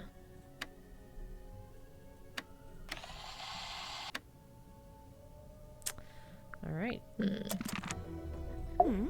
Girl, I got a question. Hey. I never needed a compass. I prefer old-fashioned methods of navigation. I'm pretty sure compass is the old-fashioned method. Not as old as the sun and stars, and unlike this compass, they never break and need repairing. I'm not sure it is broken, actually. As much as I love an old map, I wouldn't know where to start with this. I prefer maps that show some sort of land. Or, you know, some sort of anything. What do you think of the pipe? Fine craftsmanship, wouldn't you say? It's not a pipe at all. It's a secret dictaphone. It's not a secret. You're clearly recording people without their permission. So? Yeah. So it's immoral. Well, if you're going to kick up a fuss, I'll just take it back, shall I? No, hang on. It might be useful. Aha! I knew it. Tut at me all you like, but you can't deny the value of hard evidence. Tut. So, Mariana, what do you make of him? Godric, I mean. I will say, for someone with such a novel outfit, he's ever so quiet. Quiet? You disagree? Quiet. I thought his whole thing was to be deliberately obnoxious. He wasn't like that with you? Not at all. Whilst showing me around the submarine, he was mostly subdued. Didn't say an awful lot. Maybe you make him nervous. Weird. Maybe you make him nervous. No, that's true. He could be like... Yeah. Okay. It's a pin board. Right, okay. Okay. All right. So, if we put her and us... Yeah. Still don't know about us. Here. But... His room is here. Her room is here. Their room is here. Their room is here. This room is here? This one? Yes. And then Captain's is right next to him. Nope. So, there's a drawing of each of the suspects. The ones one of Ortega, us. Do we and just ones put of us Each like one up needs off to be the moved ship? to the right place on the board. That's not it. Looks like the The board. shape Oh, looks son familiar. of a bitch. Of course. Remember Mariana's diary? I mean, I remember her diary. Is it just that we don't...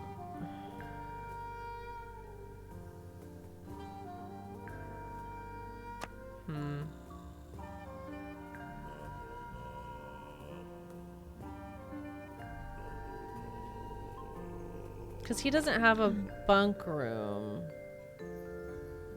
anymore. The captain's quarters. But if he's not the captain anymore... Right, but he was.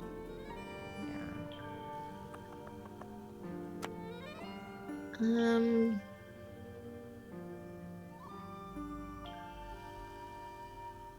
He's not in the control room? Nothing. I'd say me, you, and Mariana all need to be in the same segment.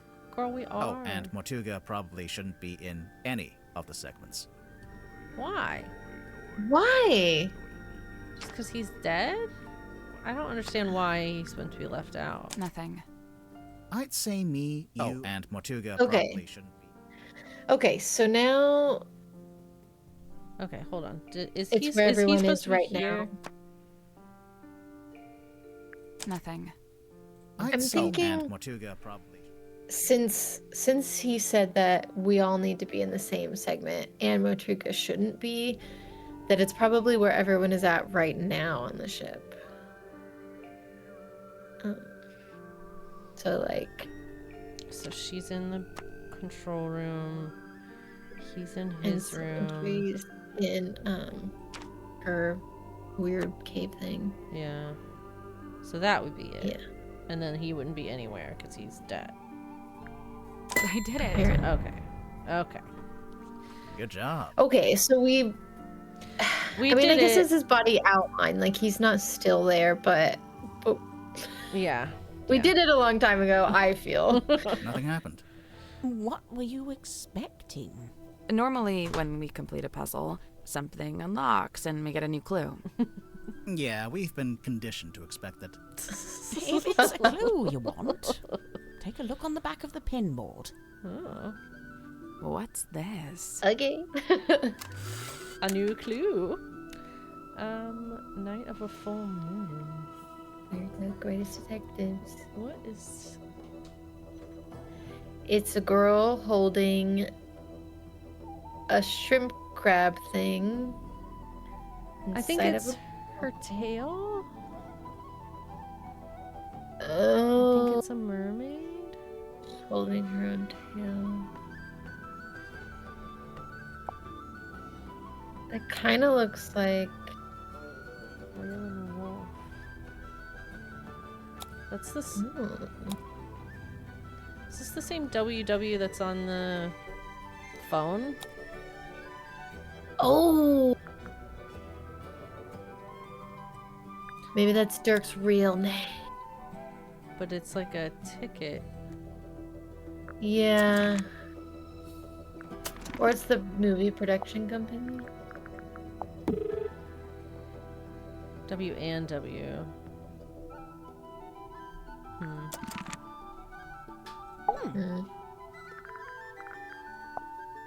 When did you take this photo? Says it right there. On the night of a full moon. How come that guy has glowing red eyes? Perhaps it's because of his demonic essence. That's Or what you you used a flash. picked up on in that Perhaps photo? it's because I used a flash. Who's the woman in the ball? Well, that's no woman. That's a mermaid slumbering in an ethereal bubble. You're not gonna tell us, huh? No. Okay. Let's go meet her. Okay. Oh, I do like it in here. Oh. Yes, this is awesome. This is vibey. Also, she's so much more buff than I was anticipating. Hey, it's me, Madam Tadpole. Yep, that's my name. First question. Go. Are you a mermaid, or what's the deal? Great question. Half mermaid. The top half, obviously. From the waist up, all mermaid. And as you can see, I have the legs of an ordinary human woman. An ordinary human woman?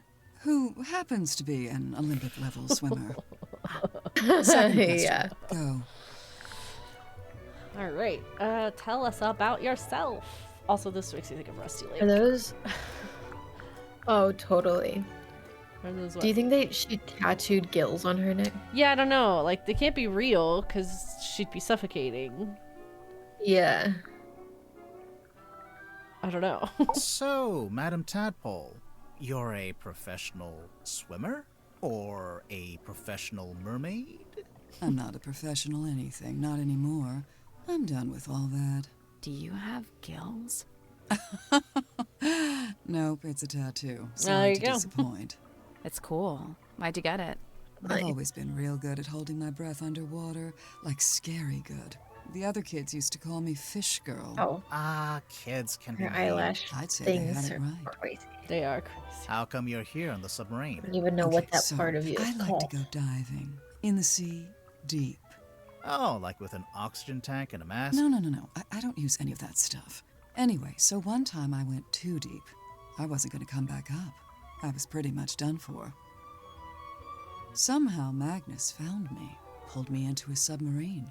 He brought me back. I owe him my So life. did you swim by Wait, the so window? are you from Silkworm? Were you living in the town? Nope, I'm from far away. Then how come you were diving into this bit of ocean? Oh, well, yeah, I was visiting the town. For work. What kind of work? Performance art. Kinda. Like I said, I'm done with all that. So, Mortuga saved you from drowning, What were you looking and you for? just decided to stay? It's where I belong. The ocean. I had my fill of living on land. I've got no interest in going back. Okay. Tell us about the sub. Looks like you've made yourself pretty comfortable down here. Magnus offered me one of the bunk rooms, but I turned him down. And yeah, over time I turned the airlock into a nice little home for myself. Where did you get all this stuff? The mirrors, the bottles. Shipwrecks, shipping containers, you name it. If it falls into the ocean, I consider it fair game. You go swimming out in the actual ocean. Course. Isn't it cold? And what about the water pressure? What about him? That's for other people to worry about. So, how do you get out into the sea?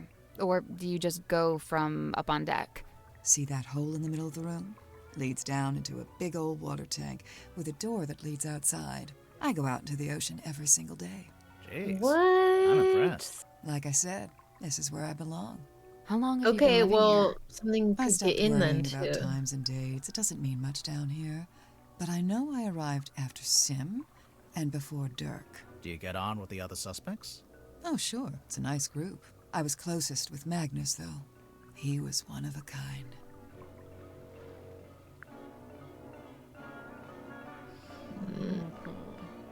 I remember the sub did a weird kind of tilt. Don't know what it was, but anyway, it woke me up. So yeah, I'm trying to go back to sleep, but I can't because now there's all these footsteps outside my room. I get up and check outside. Nothing. So I check the bilge. Was anyone in there? No, but something's dripping into the water. I get a closer look and it's blood coming through the drain that connects to the room above. So I head up there to check. The door's locked. I open it up. You unlocked it? How? By turning the So the wheel. murder weapon could be in a Okay, drain. I guess it's not really locked. Yeah. More like shut. Could anyone turn that wheel? Probably not. It takes some upper body strength. I go inside, and that's when I find him. Dead. Killed, looks like. I get angry. I'm out for revenge. I gotta find the guy who did it. So I run to the mess hall. Nobody. Climb up to the parlor. Nobody. Then I notice the hatch up to the foredeck was left open. Someone's making an escape, I think. Cowardly. I go up on deck. Nobody. I look across to the aft deck. Let me guess. Nobody. Nah, there was a demon. Yep. Glowing eyes, single horn coming out of the head, like an antler, kind of. Was it a person? That I looks don't like know, maybe. Cynthia. It was dark. like I goggles could or only something really on. make out the eyes. And it wasn't looking at me. It was looking out to the side, at the ocean, I guess. She Then said it she went up starts there. talking. What did it say? No idea. Alien language. What? Okay, Totally even I'm making alien. nuts now. This is the best statement we ever got. Oh yeah, there was this big green light. Not sure where it was coming from, though. It can't be anything good, I figure. Better put a stop to it. So I took one of the oars off the old rowing boat and threw it. Hard. Direct hit. Its head came off, pretty sure. I saw it fall into the ocean. What? Suspect vanquishes demon with improvised javelin. After that, the green glow went away, so now it's too dark to see anything. I want to be sure, so I jump off the side and swim over to the aft deck. But nope, nothing. Then I dive down past the back of the sub to take a look around. Did Okay, you so see that is anyone? what people No. saw. Not... no. Yeah, I saw her swimming around. How should I put this? I'm pretty sure I was being watched. Like I could feel something was out there with me. I don't know. Sorry. Did you ever find the head of the demon or whatever it was? You said it fell into the ocean.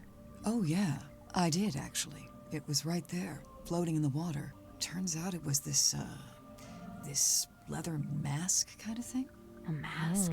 Like a full head mask, you know, kind of like a balaclava. The mermaid mask Do you still have it? thing? Nope. The tongue. I took it back inside the submarine, left it right here in the airlock, and it's gone. Yeah, and then he I comes think and it got grabs it. stolen. That's And it's in his bookcase now. disappointing. Tadpole, you didn't finish your statement. Right. I left the airlock, told Cynthia to gather up the others and come up to the storeroom. Zephyr was in the mess hall. I told him to come too. So I go to the storeroom. Dirk's there with Werman and Sim. Everyone else shows up shortly after. So, you all gathered at the crime scene. What happened? Nobody wanted to admit to murder, so it was a bit of a stalemate. Most of the others made excuses and scurried off.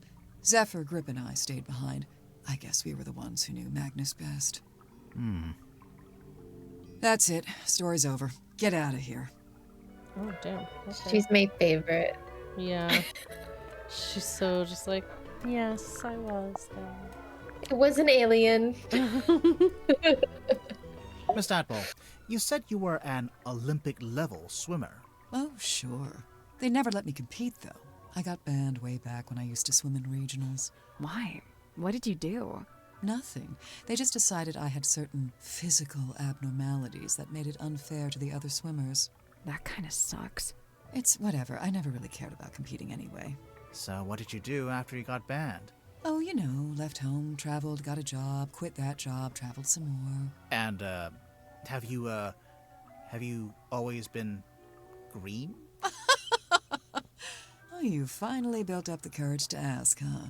No, it was a reaction to some chemicals we used in a little water tank I used to swim in. The doctor said it's reversible, but I couldn't afford the treatment, so yeah, I'm green.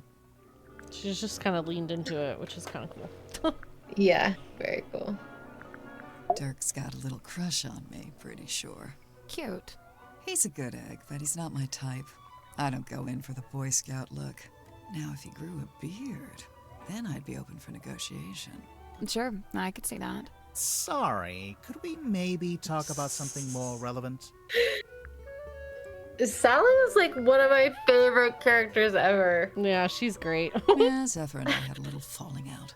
Over what? Something to do with his experiments? In theory, I really don't care what he does in his lab. I just didn't like that he dragged Sim into it. What do you mean? When I first got here, Sim was working for Zephyr in the Dream Chamber. What were they working on? Researching dreams, I guess? Well, sure, that was part of it. They even had Mortuga as a test subject at one point. They were researching Mortuga's dreams? Look, it's not the dreams that were the problem. It's the communicating with spirits from the other world stuff. Oh, like talking with the afterlife. Zephyr's a grown man. If he wants to research that stuff, he's free to do so. But Sim's still young. I didn't want her getting misled, so I put a stop to it. How? I made Zephyr tell Sim he didn't need her anymore. Ouch. It's for the best.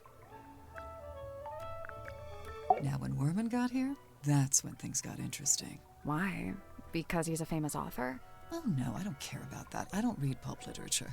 Oh, right. Then what's so interesting? Okay, so, Werman's from Silkworm, just like Mortuga. And after he arrived on the submarine, Mortuga spent a lot of time talking with him. Wait, you think they knew each other from before? From when they both lived in the town? No, but I do think they share a connection. Like, maybe they have a mutual friend or something? Something like that. Then it For the fact that he wrote a book about him? Wanted Werman on the submarine if he had something to gain from it, even if it was just information. What information, though? What was Mortuga trying to find out? I really liked him. He wasn't like anyone else I've met. What did you like about him? He was this great combination of super introverted and super proactive. Like you'd be complaining that you had a headache or whatever, and he wouldn't say a word. But then the next morning, you'd wake up and find painkillers beside your bed. Wow. Kind of creepy, sneaking into your room at night. And where would you get painkillers on a submarine? The point is, he actually cared about other people. Really, the only person he was hard on was himself. Go on. Well, for one, he never let himself leave the submarine, even if he wanted to. Did he want to? What? I think so. Then what was stopping him? I wish I could say. I know he used to run a shop selling compasses or whatever, but from what I gather, he knew it wasn't really his life's calling. Although he seems to have fallen back into it, so I don't know what's going on there. Creature of habit, I guess. If Grip didn't actually want to work in a shop, what did he want to do? He wanted to be the navigator for the submarine. He'd probably be pretty good at that. Problem was, Magnus didn't need a navigator. Didn't want one. What? It's just, now that Mortuga's dead and there's a new captain. You're thinking Grip might finally get to be navigator? Under Cynthia? Maybe.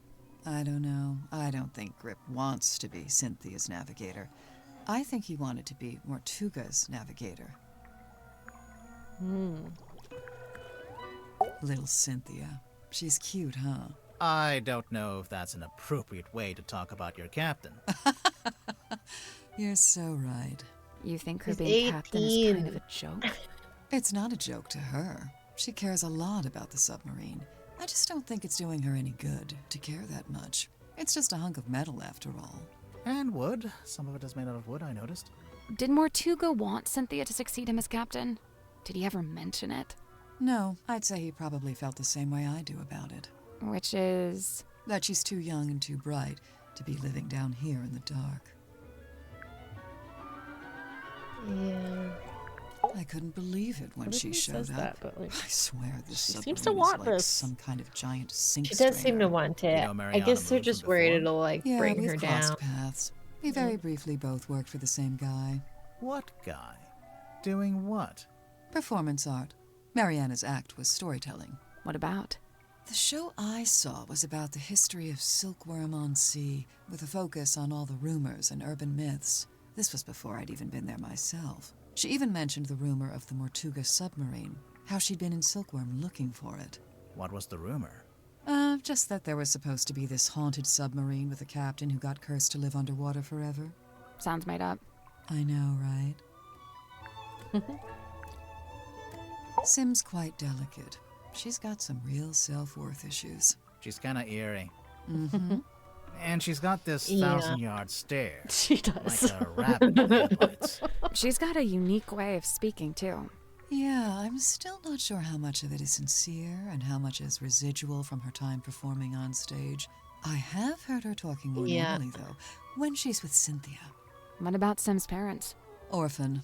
As far as I know, she was homeless for a while, until the system picked her up and she got moved into the theater. So, she's never had any kind of normal life. Nope. That 1,000-yard stare's starting to make a little more sense now, huh? It is. All right. We got a million things to ask you. All right. Quite a gauntlet. But after this one, it's much more palatable. Much less, yeah. Is that you in the photo, Miss Tadpole? No, I'm not that buff, and my beard isn't that thick. The woman in the glass ball. She looks just like you. Except she has long hair. And a mermaid tail. It's a fake tail. I don't wear it anymore. It actually slowed me down. Not that I could really swim in that little ball anyway. So who's the guy? But just some guy. Not important. Uh-huh. Mariana's like a little mole digging around for worms. Except the worms are other people's secrets. Oh, I can't imagine what she'd get on me. I don't have any secrets. What about your first name? What about your second name? Let's change the subject. Oh, it's pretty funny. I love their relationship. I feel like they are the perfect pair. Yeah, agreed. That drawing of the coral, it looks familiar.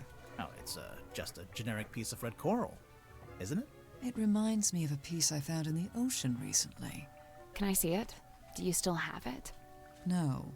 Great. Cynthia mentioned the ship's compass broke. Looks like Grip's in the middle of fixing it. Did Cynthia say exactly how it broke? Or what was wrong with it? She just said it was told acting us. erratically.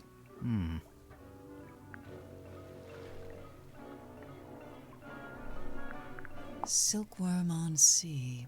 Let's see. Magnus, Grip, Worman, Cynthia. Oh, and Sim. Those 5 are from the town. Or they lived there for a while at least. You think they all knew each other from before the submarine?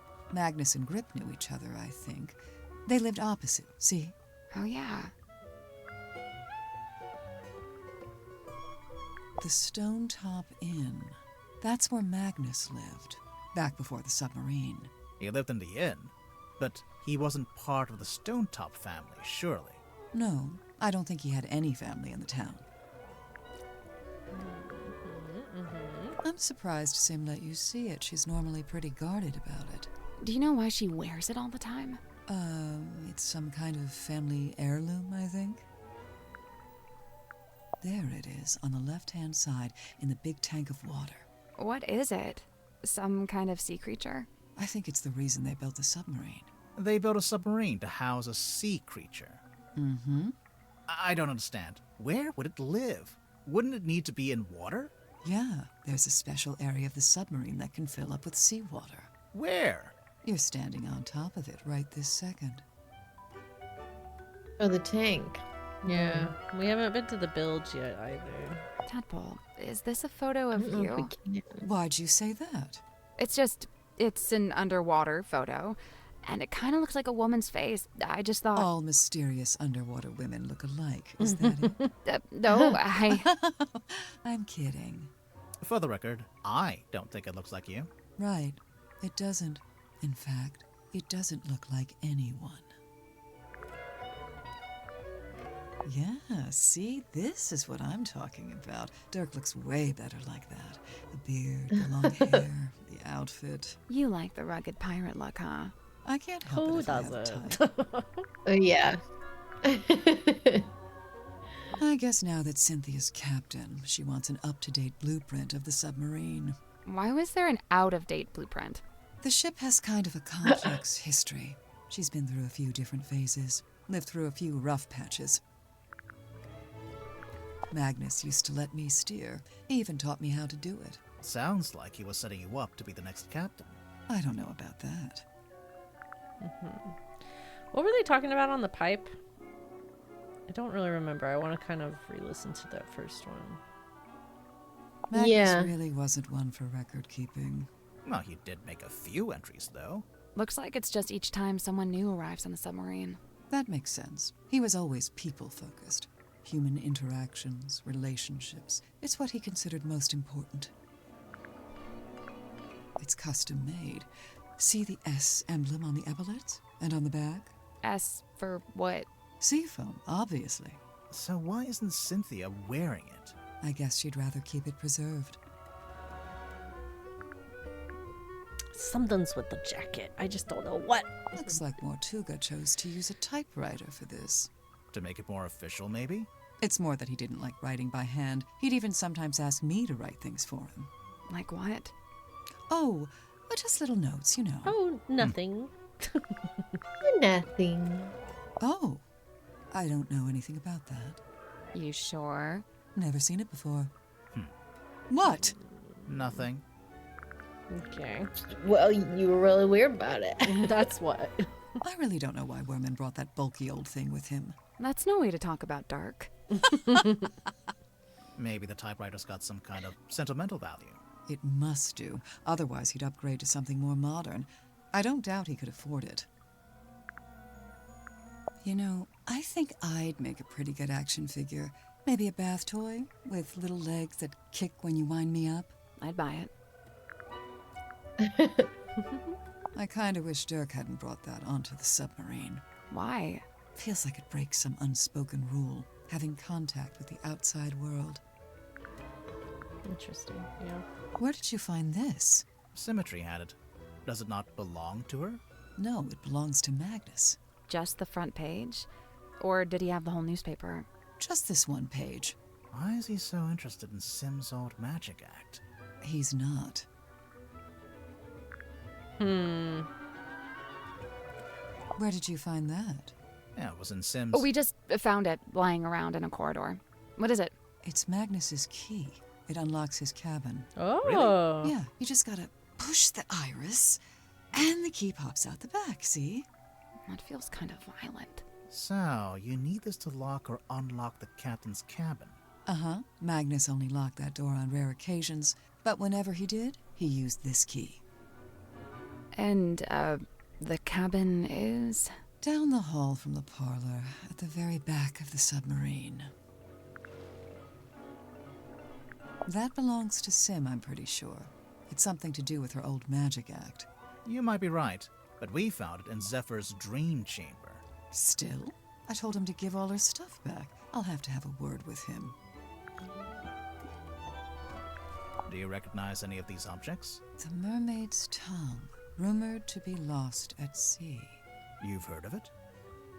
Tadpole? Oh, no. Oh, I recovered it from the sea. Maybe Zephyr was trying to get hold of it. You literally told us. Yeah. He literally had it. Maybe he was.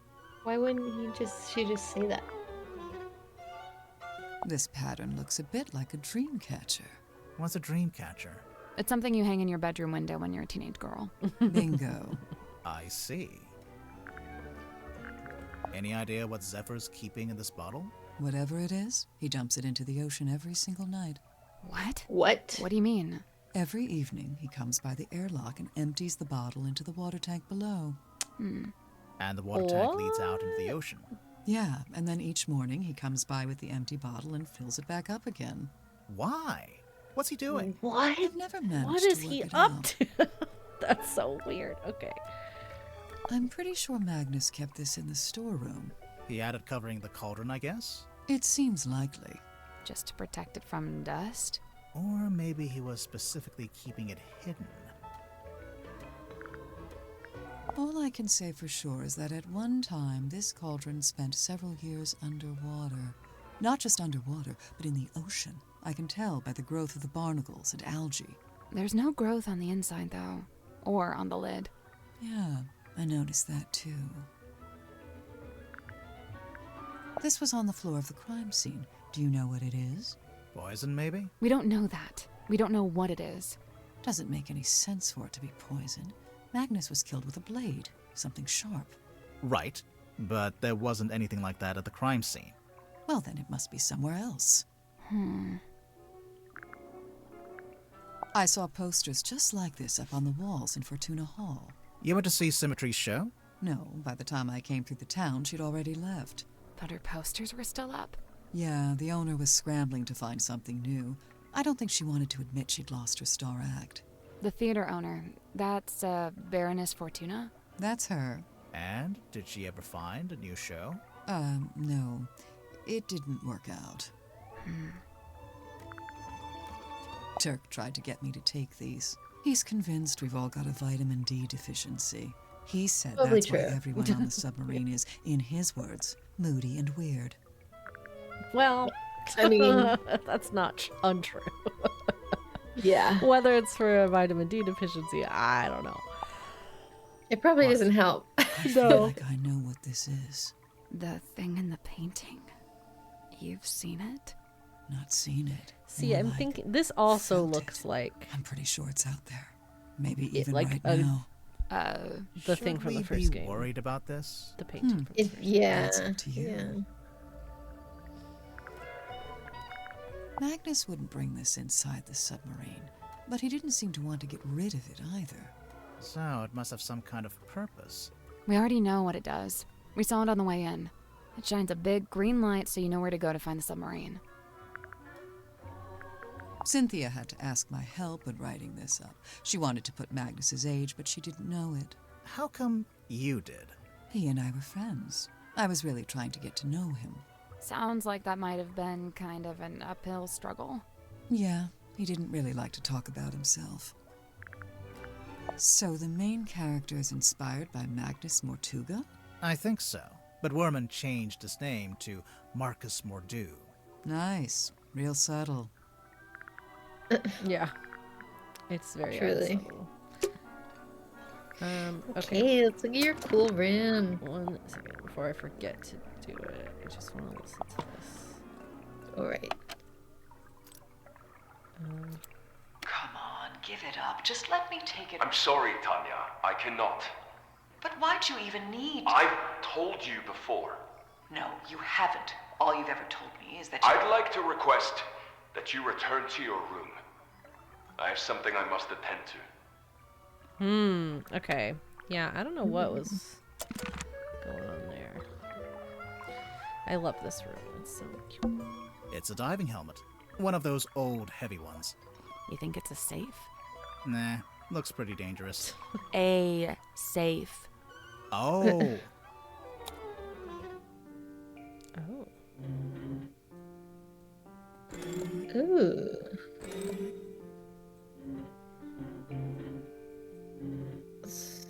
Okay. Oh. So we have to Start from the bottom. Where does it end? Here. Right there. Okay, we can move both of those. So I guess... Okay, so this is a plus. If we make that plus, this has to be hollow triangle. This has to be circle, so it can't be that. Dot can't be that. This needs to be diamond. Plus. This would need to be dot, and this would need to be triangle.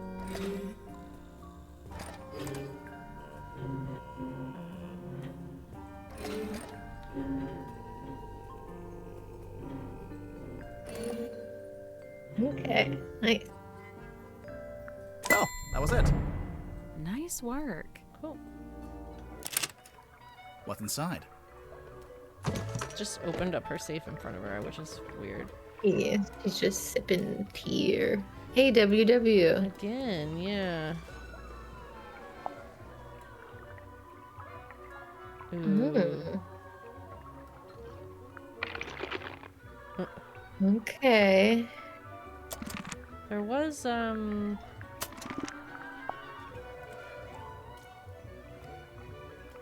which thing had the ticket? This?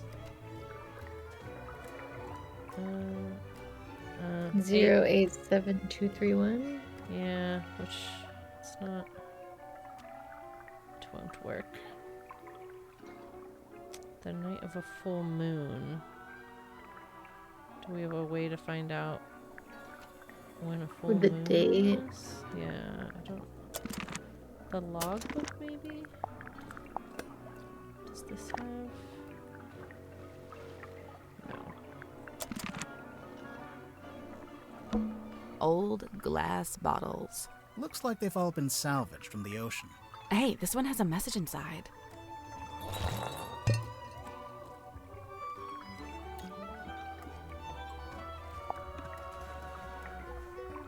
Curse in the cauldron. Small room within the bowels of the ship, his lifeless body lies in the shadow of an ancient stone cauldron. The cauldron's heavy iron lid has never been unlocked. It has never been opened. For all his strength, he ultimately proved powerless against the lure of the unknown. On this morning, the cauldron has been unlocked. On this morning, it is wide open. What? Is this new, or someone predicted this, or? I don't know. This shape, I know it's meant to be like the hatch of the cauldron open, but it's reminding me of like moon phases. It does kind of look like that. Which the moon phases are on this as well. Yeah. Okay. A pearl necklace with real pearls. Do you know how much that's worth? Nope. Oh, that reminds me. I need to buy new towels for my bathroom. Sally, we're solving a murder here. Focus. Sally, how do you feel about swimming? Nope, not happening. It's a treasure chest. We can't reach it while it's underwater. What a tease. That's a big mirror. It's the kind of mirror you'd walk through to get to Mirror World. You've been to Mirror World? What's it like? On reflection, it's not that great. Her little smirk. Looks like a jellyfish. It's 2 glass bowls and some seashells. Right. But what does it look like? Jellyfish.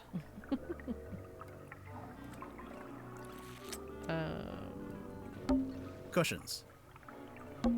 It's a collection of small mirrors. You know, it might be fun to start a mirror collection. I could really see myself doing that. It's a ladder. It doesn't go anywhere, though. I imagine it's It for doesn't lowering go into the anywhere. hole so you can climb down. I see. Or, you know, you could use it to display your collection of rusty jewelry. What is this? Code. Is there anything in this room that's going to give us a... It's a little family of seashells. A family. Code? Yeah. Can I ask her?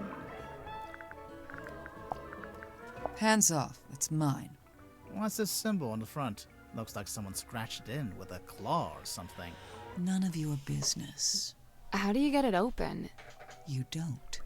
You don't know the code? Oh, I know it. But you don't. Is it your phone number? Your birthday? Name of your childhood pet? Sally, it's a number. Oh, yeah. Where did you get this bottle from? I found it in the ocean, like everything else in here. When? Recently? Yeah, this morning. Was it near the submarine? This morning? Of course, I never go too far out. Are you gonna open it up? No way, it's a message in a bottle. If I opened it, it'd just be a message and a bottle. Not nearly as interesting. Tadpole didn't give us the code for the pocketbook. I noticed. So what now? Maybe someone else will know it. Yeah, I doubt it. How about this? If we ask everyone and nobody knows it, we can break it open. Okay. Ooh. That seems I knew that would cheer you dramatic. up. Yeah. I do kind of want to see what's on that piece of paper. We can read it just fine. But what if there's something on the back? So what, you want to break it open? Maybe, yeah. Hey, I don't go around breaking your stuff. Okay. We will eventually see what's on the back of it. Yeah. Can we go in the bilge? No. Yes? Huh. Right, but it's dark. It's dark. But what about the friggin' phone flashlight? Try and go up here. Locked. Use item. That's the one. Yeah, it's like it doesn't prompt us to use the flashlight for the bilge from the phone. Yeah. Oh, but what about the buoy? Oh, the buoy. But it doesn't prompt us to like use anything. Yeah, there's eyeballs in that chest. Hello? It's a treasure chest. Someone's peeking out from inside. Hello? It was blinking. Seems to be broken. See, he's in love with her mom. Or something. Something. No, it's creepy either way. What's that saying? If walls had eyes? Something like that. Is that a bell? I think so. Why is it hanging over the desk? This supposedly goes with the buoy and the... What was mask. The mask is the other item. Oh, that fits in the mouth of the mermaid mask. Oh, yeah. What? I know, it sure seems like we should be able to do stuff. It's a painting. It's beautiful. Probably haunted, but beautiful. Aww. Her again.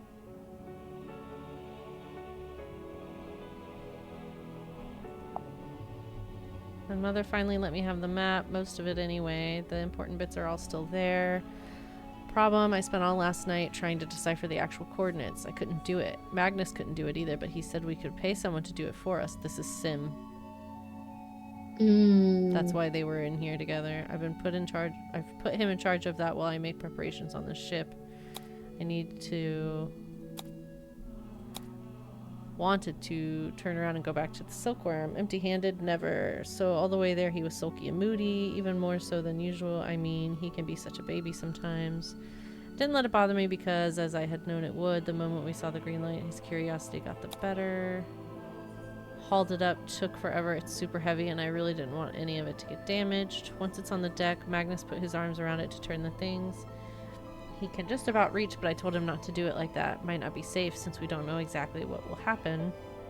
So I said we could do it together, one each. That worked just fine, but we...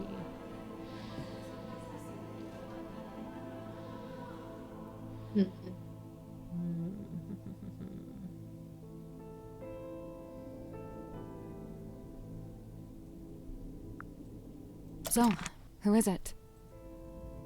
Grimoire. Let's make sure to ask everyone about this. Everyone? Yeah, I'm curious to see what kind of responses we get. We ask everyone about everything. Yeah, we are not leaving anything, no stone unturned. Minus the bird. It's a globe. With all 7 seas. It's a ship in a bottle. Really?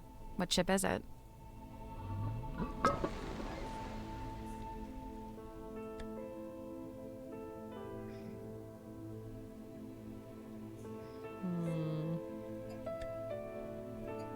Ooh.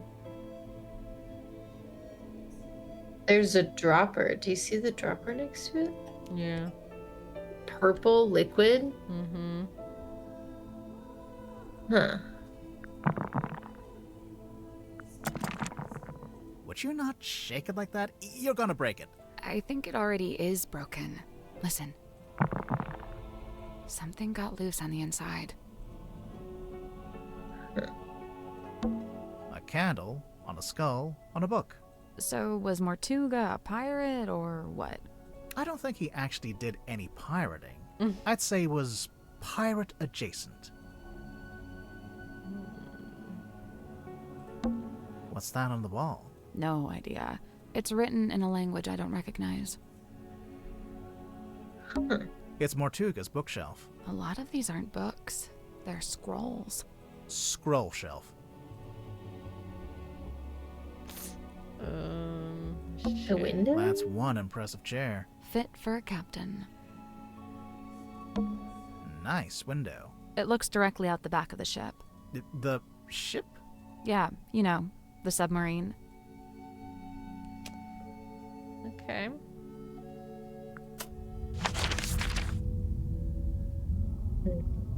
Alright, I guess we retrace our steps. Yeah, talk to everyone again. He's gonna have a lot, actually. He's gonna have so many. Yeah. It really is fortuitous that Madame Tadpole found her way to the Mortuga submarine. Not only is she unusually well suited to living within the confines of the ocean, but she was also unusually compatible with Magnus Mortuga. As far as I know, the two formed a sincere friendship. Huh. I wonder if she knows any of his secrets. She may just. She certainly I'm does. to believe Tadpole had taken it upon herself to discover the source of Mortuga's internal anguish. In her words, she wished to understand him so that she could help him. It was in the course of this endeavor that she began scouring the ship for information.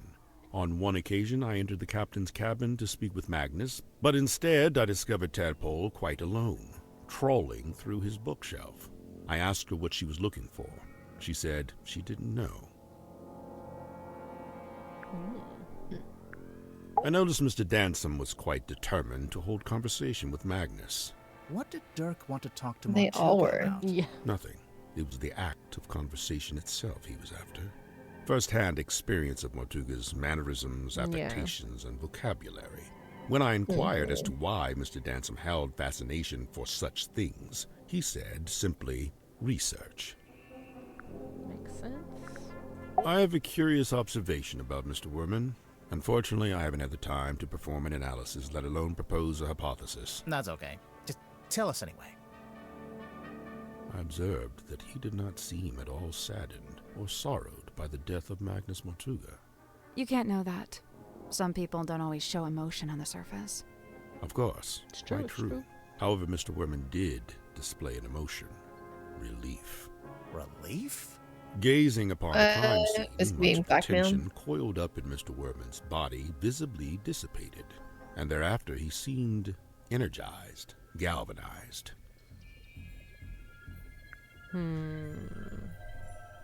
Maybe he knows what to do with the story now. He joined us about a week or so after we first left port. He caused problems almost immediately. How come? Godric made some kind of official request, but Magnus had denied it. Their disagreement was something to do with navigation. For my own sake, I stayed out of it. It is no mark against Cynthia's character. She is a sharp young woman and capable engineer. But I was wholly surprised to learn that she had become captain. Did she never say she wanted to be captain? On the contrary, I was aware she'd held such aspirations, initially. But I was under the impression that her campaign had ended in failure. Meaning? That Miss Seafoam had made her ambitions known to Magnus, but he had shut them down. Right. It is hypothesized that Miss Moon was embroiled in some form of deal with Magnus Mortuga. What kind of deal? What would she give him? Money? His heart beat not for money and things. What did it beat for? People. Kinship. So, Mariana gave him a person? Maybe information about a person, or how to find a person. I first learned about Symmetry from a newspaper article detailing her residency at the Fortuna Hall Theater. On the surface, it was merely a review of a magic show, but I felt something behind it, something of great interest. To me, it spoke of someone with a close connection to the ethereal plane. Taking an excursion from the submarine, I attended the performance. Afterward, I requested an audience with Miss Silkmoth herself. And speaking with her for a scant few minutes, I learned 2 things.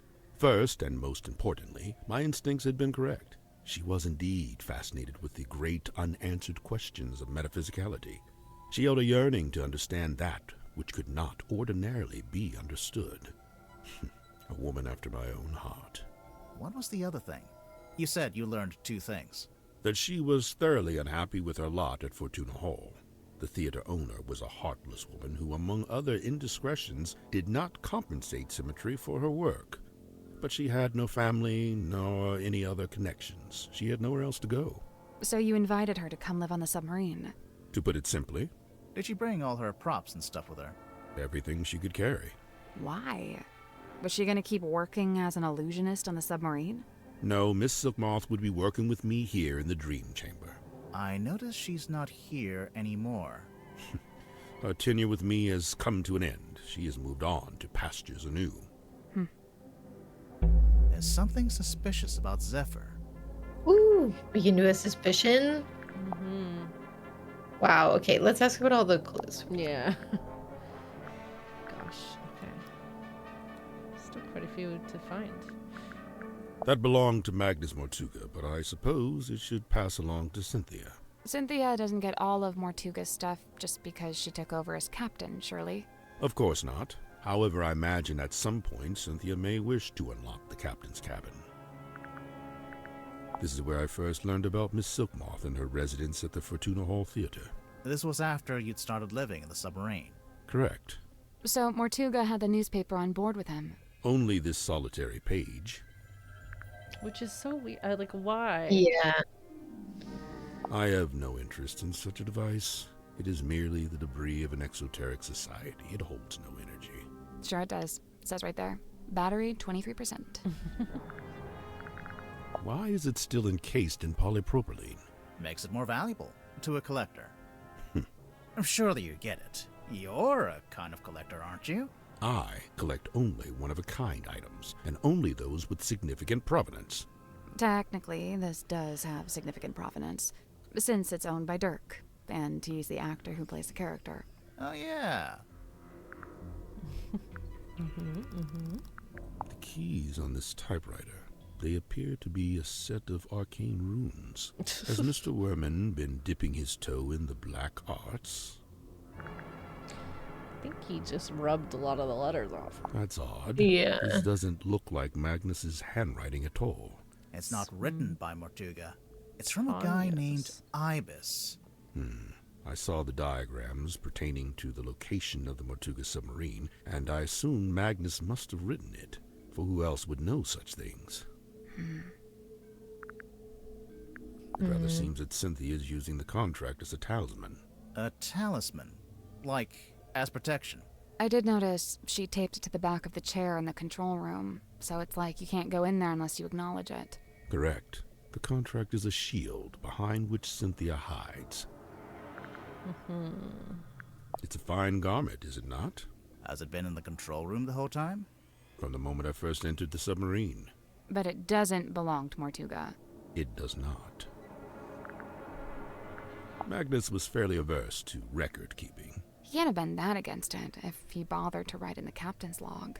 However, standard protocol would be for the captain to keep a record of every single day, whereas Magnus only filed a handful of these log cards in his entire tenure. Right. Has the wheel always looked like that? Like what? With one side broken off and replaced with a different material. It's never been my job to steer the ship, so I've never really taken any notice. Fair enough. You know, Magnus never liked the name Mortuga Submarine. Surely he was the one who chose that name. I believe it was something that just happened. He didn't have a willing hand in it. All told, Magnus was rather dismissive of the notion that the submarine should bear his moniker. But it was his submarine. He was dismissive of that notion, too. Yeah, but like, people name their boats whatever, you know? It's not necessarily has to be named after him. This magazine emanates a peculiar energy. Jealousy, frustration, even greed. face from the ether. It must be. What's that? Tell me, where did you find this? It was locked in a safe. Was it now? Would you mind if I took it off your hands? Yes. It's not ours to give. No, of course. Why you want it? Yeah, what's up with that? This seems to be a personal item of Cynthia's. As such, it is not my place to make a comment. Now this is a talisman, surely. On the surface, it appears so. However, in this instance, I think the concept has been inverted. A reverse talisman. I suppose. I stayed at the stone top inn myself. Back then, it was under the care of a woman named Felicia, but it seems to have passed on to Magnus sometime later. I find this strange, for he was not a member of a stone top family. Somebody's been trying to piece together Silkworm's history by the looks of it. We noticed Mortuga's on there, but his name's not connected to anyone else. Did he ever talk about his family? Or where he came from? He never spoke of his heritage, no. The ship's compass. I witnessed Cynthia carrying this from the control room the night Magnus was murdered. Yeah, I think it broke. She was taking it to get fixed. Odd, it's never broken before. There must be a connection. If only it hadn't been torn in two, then I could be sure. Of what? The branch of red coral, at the base of the map. I'm wondering if that's the treasure you'd find if you traveled to the X marked in the center. Why is that a treasure? Yeah, there was red coral. Was there red coral in Tadpole's room? I feel like we saw one. It sounds familiar. Somewhere. Mariana Moon's tobacco pipe. Yes and no. It's actually a dictaphone, like a little tape recorder. Curious. Is Miss Moon some sort of covert operative? Who knows? I don't know. I think she's just nosy. Yeah, she does put off just nosy. A but photograph who of a knows? divine moon ritual. The man holds the orb aloft, and the being within is imbued with rays of mystic light, granting eternal moon wisdom. Eternal moon wisdom, huh? I have that. I skipped the ritual, though. I was just born with it. Impressive. Also, I can shoot moon lasers out of my eyes. Now you're just being ridiculous. It seems I'm not the only curiosity collector on board. This book, if it is indeed a book, has clearly got a story to tell. It's an incantation sealed in a glass bottle. Traditionally, you might bury such a thing under the floorboards of your house to protect from black magic. What about if you threw it into the ocean? Would that do anything? Likely it would have no effect. The ocean is simply too large to be held to account in this way. Fascinating. Some unseen entity is attempting to speak with us through the radio. I think it's just broken. Of course it's broken. That's precisely what opens it up to ethereal transmission. Magnus and I installed this in the captain's cabin shortly after we left port for the first time. It is exceptionally heavy.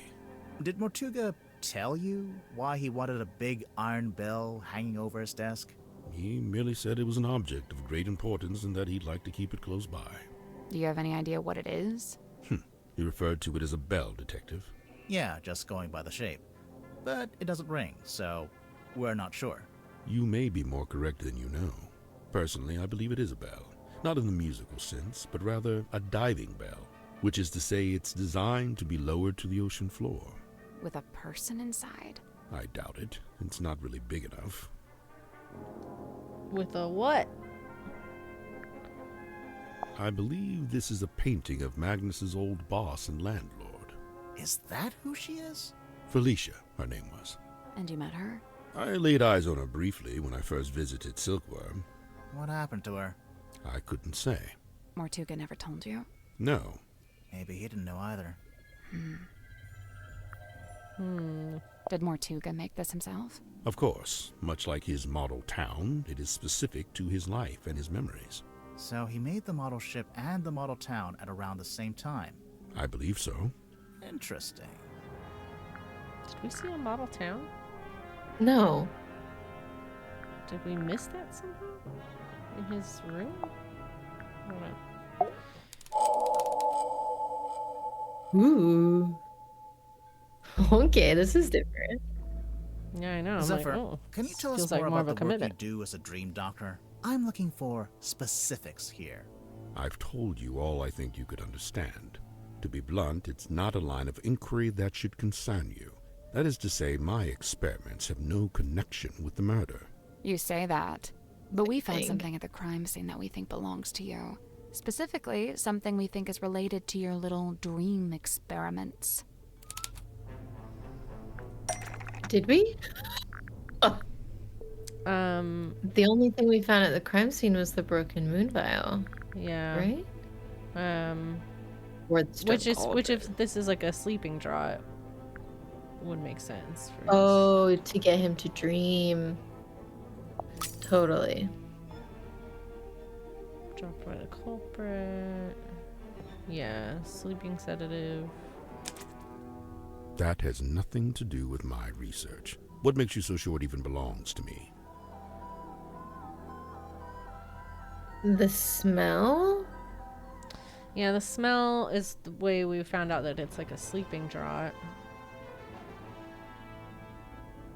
Yeah. I don't think it's the moon label. Dream spirit energy.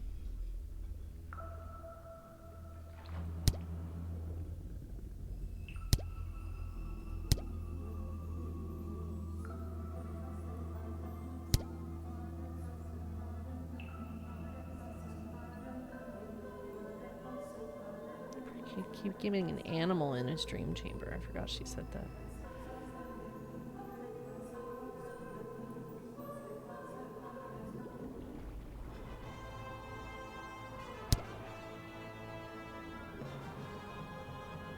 Yeah, I think it's... What makes you so sure it even belongs to me? I think it is the smell. The smell. According to Mariana Moon, the liquid from the bottle is seawater mixed with 3 particular herbs. Mariana Moon's sense of smell knows no bounds, but I fail to see how this information connects it to me.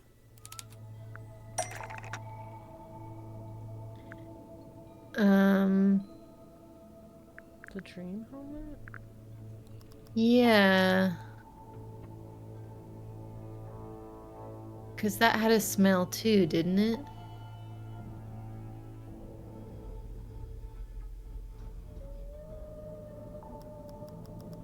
I forget what's in the caretaker's journal.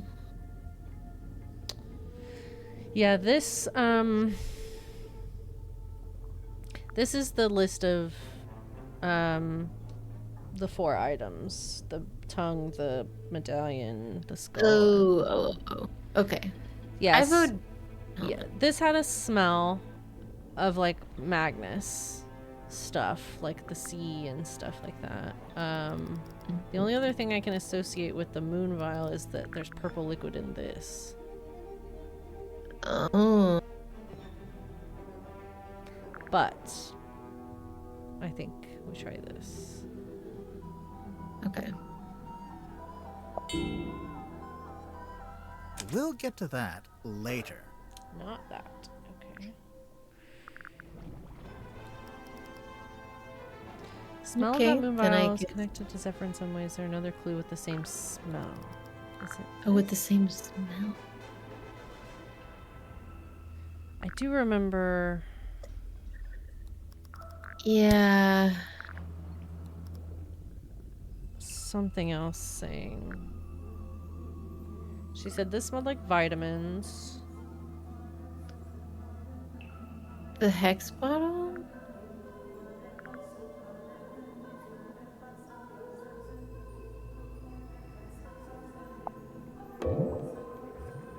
What did she say? Valyrian skullcap Little chamomile. smell. The liquid in your hex bottle has the exact same 4 ingredients. Irrelevant. The X bottle isn't anything to do with my dream experiments either. So what is it? What's in the bottle? And why do you fill it up and empty it every day?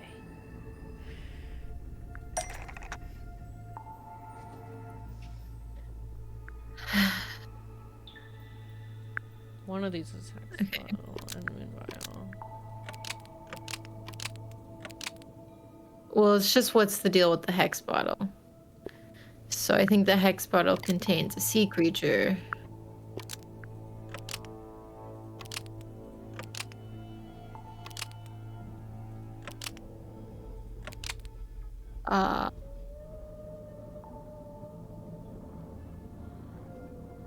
I mean, if he releases it every day, I don't think it's...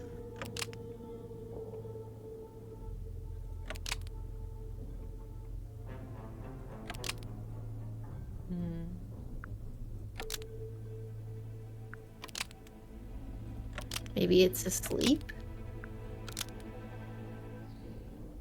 And oh, he's putting it to sleep because it's the same liquid in the moon vial.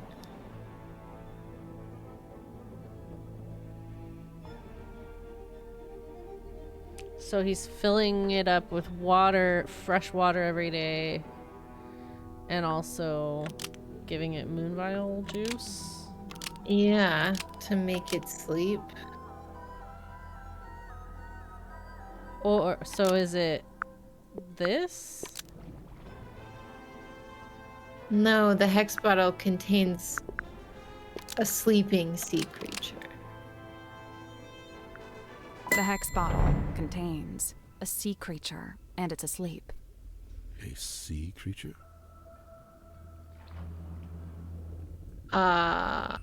It's got 1, 2, 3, 4, 6 legs.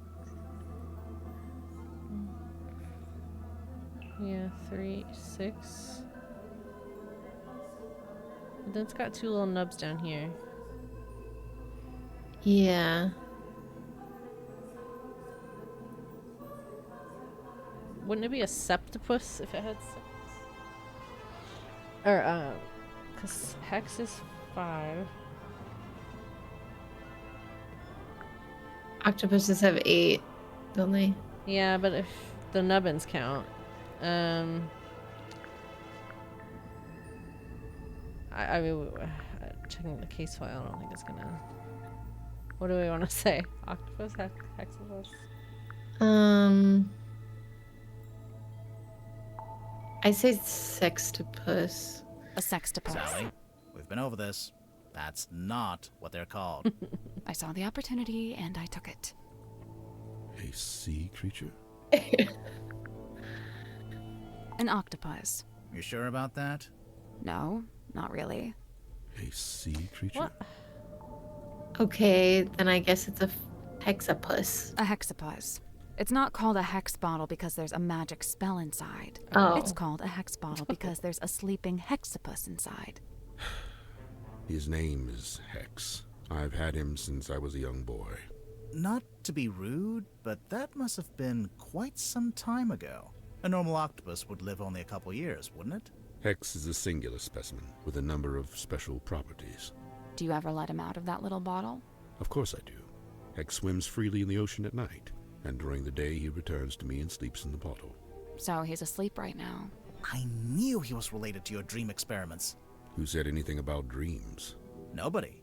But just looking at him, But I think I know one of you Hex's knock special him out? properties, and it would explain why you'd be interested in the first place. He harvests it. Yeah, this is where he gets... Because the sleeping hexapus is an image of his dream. From a photograph. To Zephyr's dream research.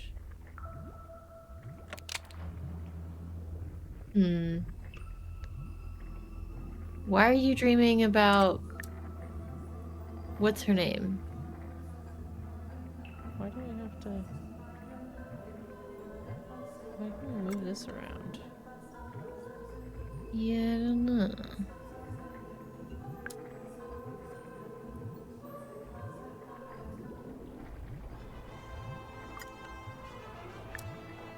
Oh.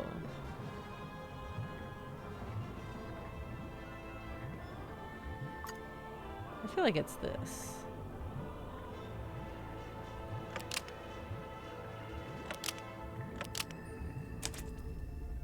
Maybe not. Pure subconscious projection, unmarred by the insecurities of the waking mind. That's pretty cool. I can see why you became a dream scientist. So the hex bottle was the original, and then you made the dream helmet more recently. They are two distinct objects. There is no such connection. No.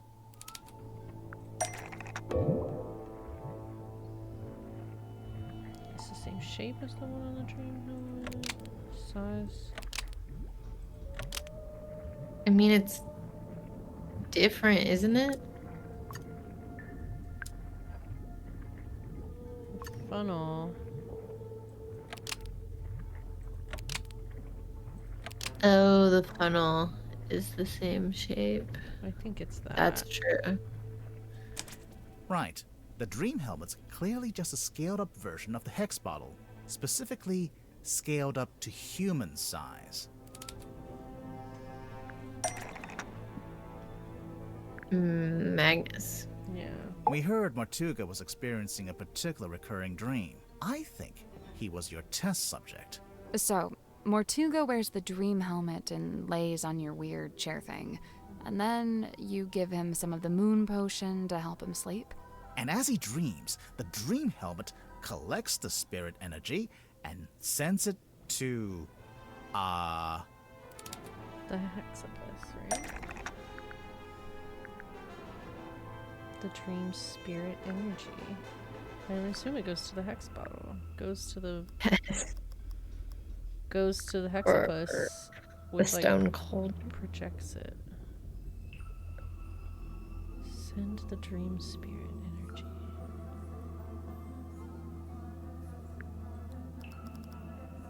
energy. I'm wondering about the cauldron. Yeah. But I don't know.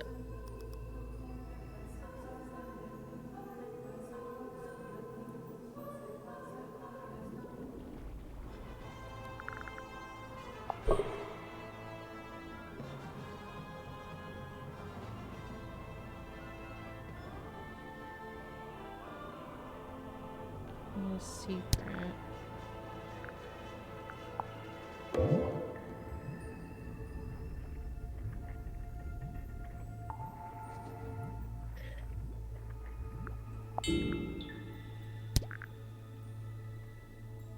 It's one of those two. I think. Nope. Oops. That's not right. No. Oh. Doesn't get sent to either of those? What other dream chamber device does the dream helmet send them to the dream spirit? The fog ball? He had it for some reason. Dream chamber device. Maybe the bell? No.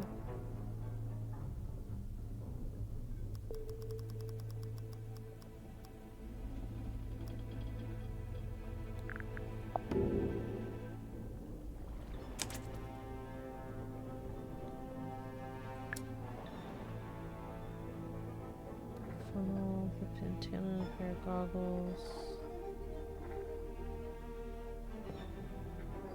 Probably the funnel? Or the antenna, yeah.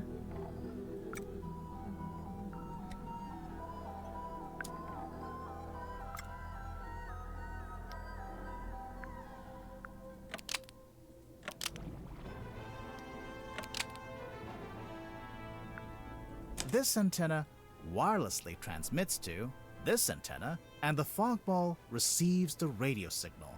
Almost. Maybe just change one thing. Is it the dream energy? Yeah. This antenna wirelessly transmits to this antenna, and the fog ball receives the dream energy. Do not think I cannot hear your mocking tone. It may surprise you to learn that I have indeed had some success in this area. I did once successfully filter something into the fog ball, and I witnessed a face inside the glass, however briefly. A face? No doubt the visage of someone from beyond the veil. Right, but isn't that just Sim's fake Did you make a act? Yeah. I thought I did, but it's supposedly but I broken. can't remember where. Oh. Where did Zephyr make a record of the mysterious face he saw? on the this, or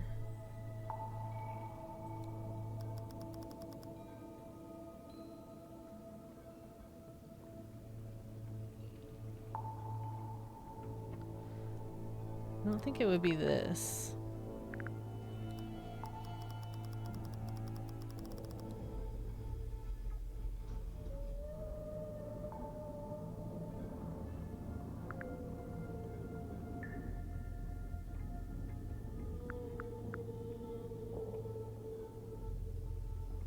It's the only thing I can think of that has a weird face on it. Yeah. He did want it back from us.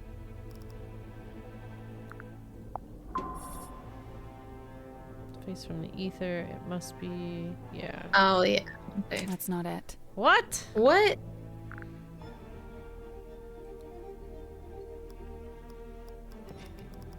Hmm.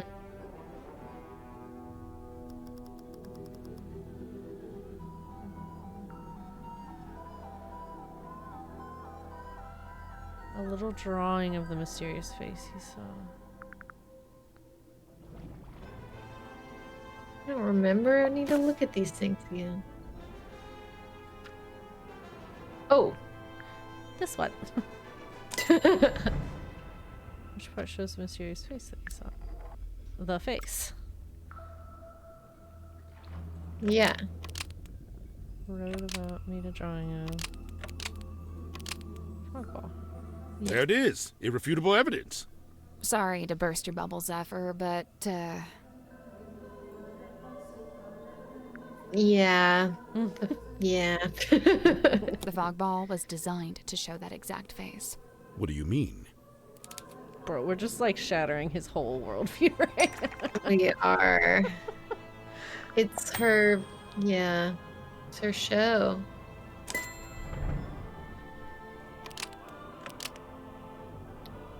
The fog ball appears in... Yeah. Yeah. This is the right clue, but we want a specific aspect of it. Her show? I mean... I think it's... We need to move the circle. Oh. This is the right clue, but let's be specific. Oh, this is also... But what's the connection? What causes the face to appear? A voice, right?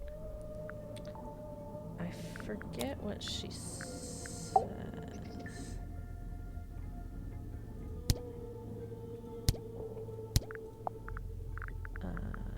Can we look at it?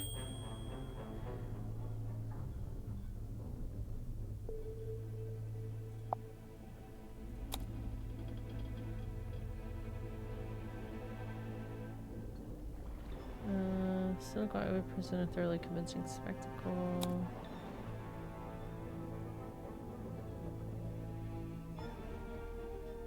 It's just had a little like microphone. Yeah, so it's just like, that would make sense. What's the connection? What causes the face to appear? A certain voice. Sim. The fog ball's designed to show the face when it hears Sim's voice. That's how the original trick worked anyway. See how in the photograph she's talking to it through the telephone? I demand that we test this theory. Send for symmetry at once. Wait, we don't have to. The pipe has her voice on it? Oh, or yeah. Does it? It was Tanya. One Yeah, was I think it Static. does. Was one of them her? I'm pretty sure. I don't know what else would have her voice on it.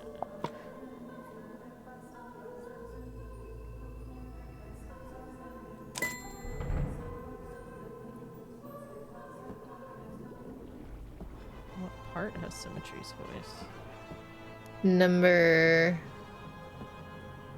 Wait, what? Okay. Hey, listen, why don't we just kill him? Third one, I think. Stargazing girl stares into the ink black void. We have a recording of Sim's voice right here. Stargazing girl stares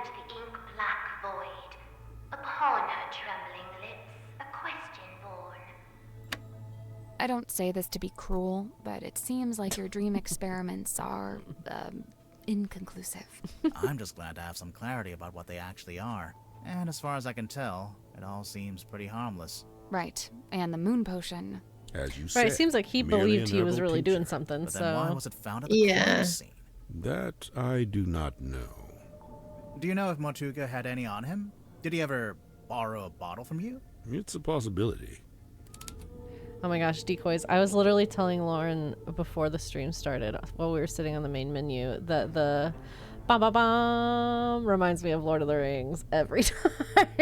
I always expect the bum. That's so funny that you said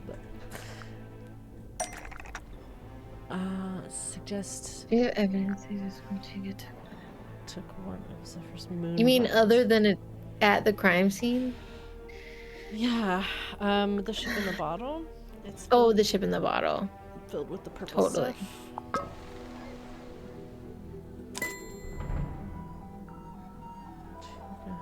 The liquid. The sea. Unless, can you turn it? There you go. The dropper. If Mortuga had the dropper, I'm assuming he had the rest of the moon vial somewhere nearby. Curious. Where exactly did you find this? It was on his desk, in the captain's cabin. And yet, the moon vial was discovered at the scene of the crime, 1 floor below. It fell. Maybe. So, Hex actually shows his thoughts on his skin? Yeah, it's incredible. Why is he what if they got him thinking to of think the about something detective else? from the first game? It's a great question.